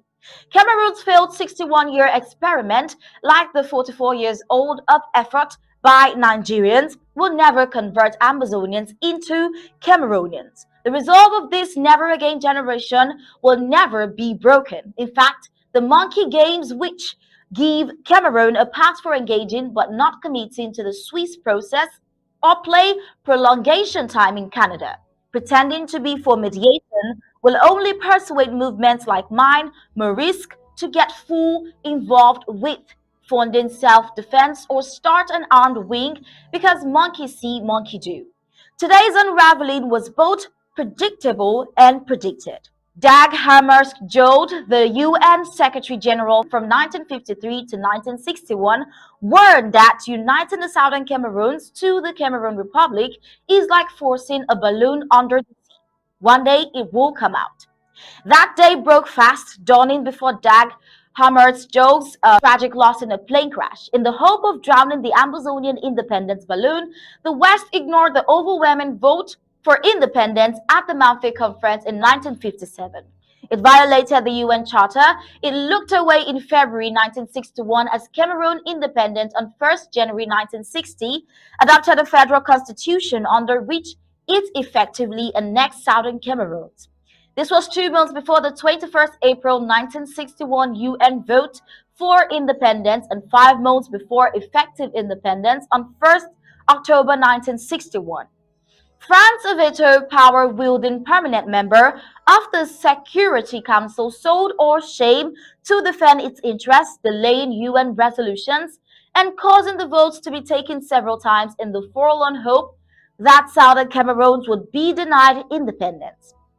That campaign failed, but the game was only getting started. Since 1961, it's been played into prolongations. The United Kingdom has swallowed its tongue, seeing no evil, hearing no evil, and saying no evil of its ally France. London has watched with sealed lips as Paris had led Southern Cameroons like a sheep from self-government, even under colonial rule back in 1954, to the slaughterhouse of recolonization. Along with UN officials, the UK declared forfeiture, staying away from the UN-mandated Fumban Conference in July 1961, where France and Cameroon were allowed to snatch victory from the jaws of the bitter defeat they suffered 3 months earlier at the UN General Assembly. This history is useful in understanding why the West to this day plays spectator. 3 years ago, when the Swiss government announced that it had the consent of Cameroon and Southern Cameroon's liberation movement to launch a mediation process for negotiations without preconditions, the same old games were reactivated. In public, the West blessed the initiative. In the dark, the world, the UN, the African Union, the European Commission, the Commonwealth of Nations, the governments of the United States, the UK, and Canada did little for it to work. Supporting the Swiss is what was the first meaningful opportunity since the Fumban Conference to address the root causes of the Southern Cameroon's problem would have hurt the interests of colonizers, akin to scoring an own Diplo goal. So the West pretended to pressure Cameroon. It said all the right things. By day, by night, though, world powers sabotaged the process. After 3 years of mumbling support for the Swiss-led process, France has confessed it is as blind as it claimed to be during the Rwanda genocide. Last July, Macron sang from the same hymn book as his best pupil, Paul Biya, when he called for a return to the well-documented failed solution known as decentralization. In the shadows, Canada, a major financier of the Swiss initiative, had already embarked on collaborating with so-called moderates in the Biya regime if they exist. Next week, Canada will deliver for Yaoundé when it hosts and moderates Cameroon's second Grand National Dialogue in Canada. In Canada's minority French-speaking Quebec province, where an army of mostly Canada's majority English-speaking people is not slaughtering those who seek independence from Quebec. In the province which France actively supported to secede from Canada, Ottawa will host what Cameroon dreams could be the first step in Ambazonian surrender. Ottawa is open about a few secrets. For the record, it admits this is not Canada initiating another third-party mediation. Please read. This is Canada playing monkey games at the behest of powerless, spineless moderates in the Biya regime. They are at the service of slave Prime Minister John Ngute, who claims to have the blessings of tyrant Biya for the nth dead-on-arrival effort at reversing the irreversible. As both umpire and player in Canada, a sharp construct with a status of one of two, both equal in status, under the Swiss-led process, Yaoundé cannot wait for kickoff. It has already dispatched 3 junior-level French-speaking staff from John Ngute's office. 9 enablers of Southern Cameroonian descent, most of them civil society representatives based in Southern Cameroon, and 2 regime apparatchiks, an unelected mayor and the head of the so-called National Youth Council, complete their lineup. These characters will face off against individuals and leaders of organizations supposedly fighting for independence. They are swimming against an irreversible tide. A tsunami of Ambazonians in their millions see through these games and, like me, will never attend. Sadly, for a fortnight, I have been horrified to witness people I have considered comrades in the struggle literally beg to be invited to this Cameroonian Grand National Dialogue hosted in Canada. Canada's role, even as moderator, is less than holy. Ottawa is still one of Yaoundé's arms suppliers, genocide notwithstanding. It believes it needs to babysit Ambazonia, helping handpick the enablers who will window dress as Southern Cameroonians next week. Why stop, right? In supporting the Swiss process, Canada still funded a certain coalition for dialogue and negotiations opposed to the process, reportedly to help coordinate self-defense groups. Getting next week's rush game on the fixtures is no accident. That it comes hard on the heels of the Swiss announcement is intended, not unfortunate. Cameroon badly needs a public relations coup. Even the staunchest of Cameroon supporters were caught off guard by his foot in the mouth decision about no longer being interested in third-party mediations. Beginning next week, Canada's not-so-good offices can help sanitize Cameroon's blood-dripping hands. It is an off-ramp Yaoundé needs to blur the message that its military option is full throttle. The West, which in the 1950s feared that an independent Southern Cameroon would be pro-Moscow, now seeks to placate Yaoundé to prevent Russia expanding its influence in Africa. Next week, Cameroon will begin its abuse of Canada. It is just a matter of time before what it just did to Switzerland is done to Canada. Ottawa seems aware. It admits next week will start small and slow. Why go fast with only tens of thousands of Southern Cameroonians, not Ukrainians and not Quebecois, slaughtered, right? To protect its interests, Canada is throwing a live vest to Cameroon, serving as a Trojan horse. Next week, the Swiss of humanitarian dialogue and UN observers will climb out of the belly of the Ottawa horse, and unadvised spectators at this new or old tragicomedy will be fooled into thinking the Swiss endorsed this. To their credit, Canada admits that this effort amounts to throwing as much jelly on the wall to see what will stick. It is, they say, bringing together Southern Cameroonians to sort it out among themselves in Canada. The late Christian Cardinal Toomey has to be turning in his grave. Now, wasn't that a very elaborate and in-depth article from Bo Herbert? Well, we've come to the end of it and the end of our editorial as well. Well, if you want more of such beautiful articles, kindly visit our website at www.abcambertv.com for more. Subscribe, become a club member, and a part of this winning strategy. Find our payment details on your screen. I am Star Smart, reporting for Undaunted ABC Amber TV.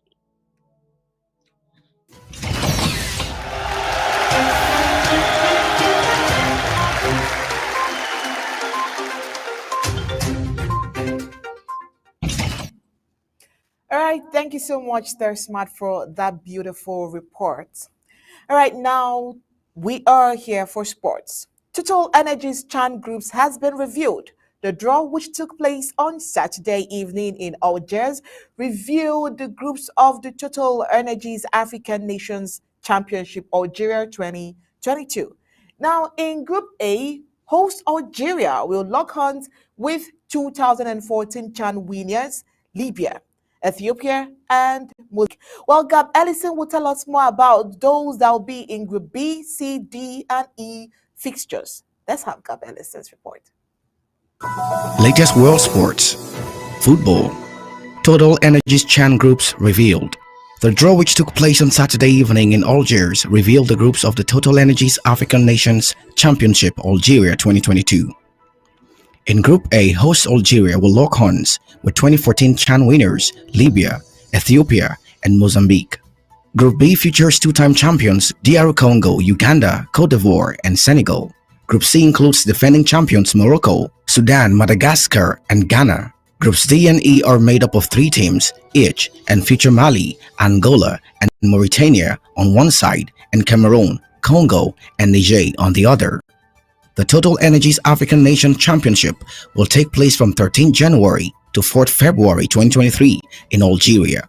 CAF reopens bids for Total Energies AFCON 2025. The Confederation Africaine de Football CAF Executive Committee EXCO met on Saturday 1st October 2022 in Algiers, Algeria, and announced the reopening of bids for the Total Energies African Cup of Nations 2025. CAF wishes Senegal, Tunisia, Ghana, Morocco, and Cameroon all the best in the FIFA World Cup Qatar 2022. Tennis.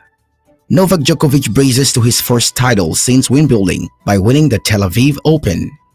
top seed Novak Djokovic claimed his first title since winning Wimbledon in July with a dominant display against Marin Cilic at the Tel Aviv Open. Djokovic, 35, did not face a breakpoint in the first set as he beat second seed Cilic in his first final since his All-England club triumph. The world number 7 never looked likely to drop his first set of the tournament in a 6-3, 6-4 victory. Djokovic had played one other event since his 21st Grand Slam title win. "I played some very good tennis, I think. I didn't drop a set the entire week," said the Serb. "I hadn't played a tournament in 3 months, so it was really extra motivation for me to really do well, particularly because people have been so friendly and so supportive of me throughout the week." Djokovic was ruled out of the US Open in August and September after being unable to enter the United States because of his coronavirus vaccination status.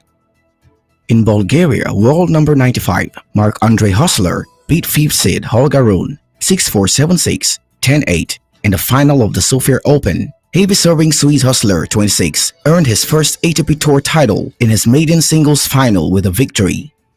In Seoul, Japanese world number 56, Yoshihito Nishioka claimed his second ATP Tour title by beating Canadian 4th seed Denis Shapovalov 6-4, 7-6, 7-5.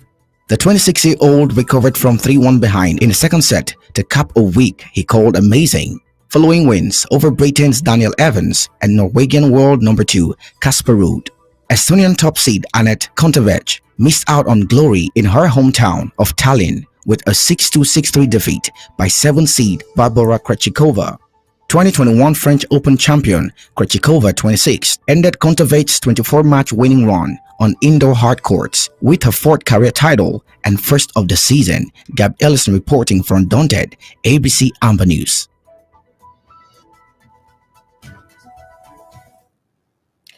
And with that sports report, we've come to the end of Undaunted tonight. But before we go, here are the major highlights of our news tonight. Tonight, we looked at President's position of the interim government regarding the meeting convened in Canada. We also revisited the disappearance of Field Marshal as coup plotters are at daggers drawn. We deep analyzed the President's speech as well today. And we told you coup plotters' next strategy already dead on arrival. We also gave you the report of father, 2 sons killed in Mbonge by La Republic to Cameroon military. And in sports, we brought to you the Total Energies Chan groups revealed. And that was it for tonight's Undaunted, bringing you the news on church stories. On behalf of my co-anchor, Star Smart, and the entire Undaunted crew, we say thank you for tuning in. I am Oni Obala. And I am Star Smart. We'll leave you with ABC Amba TV images. Good night and God bless you.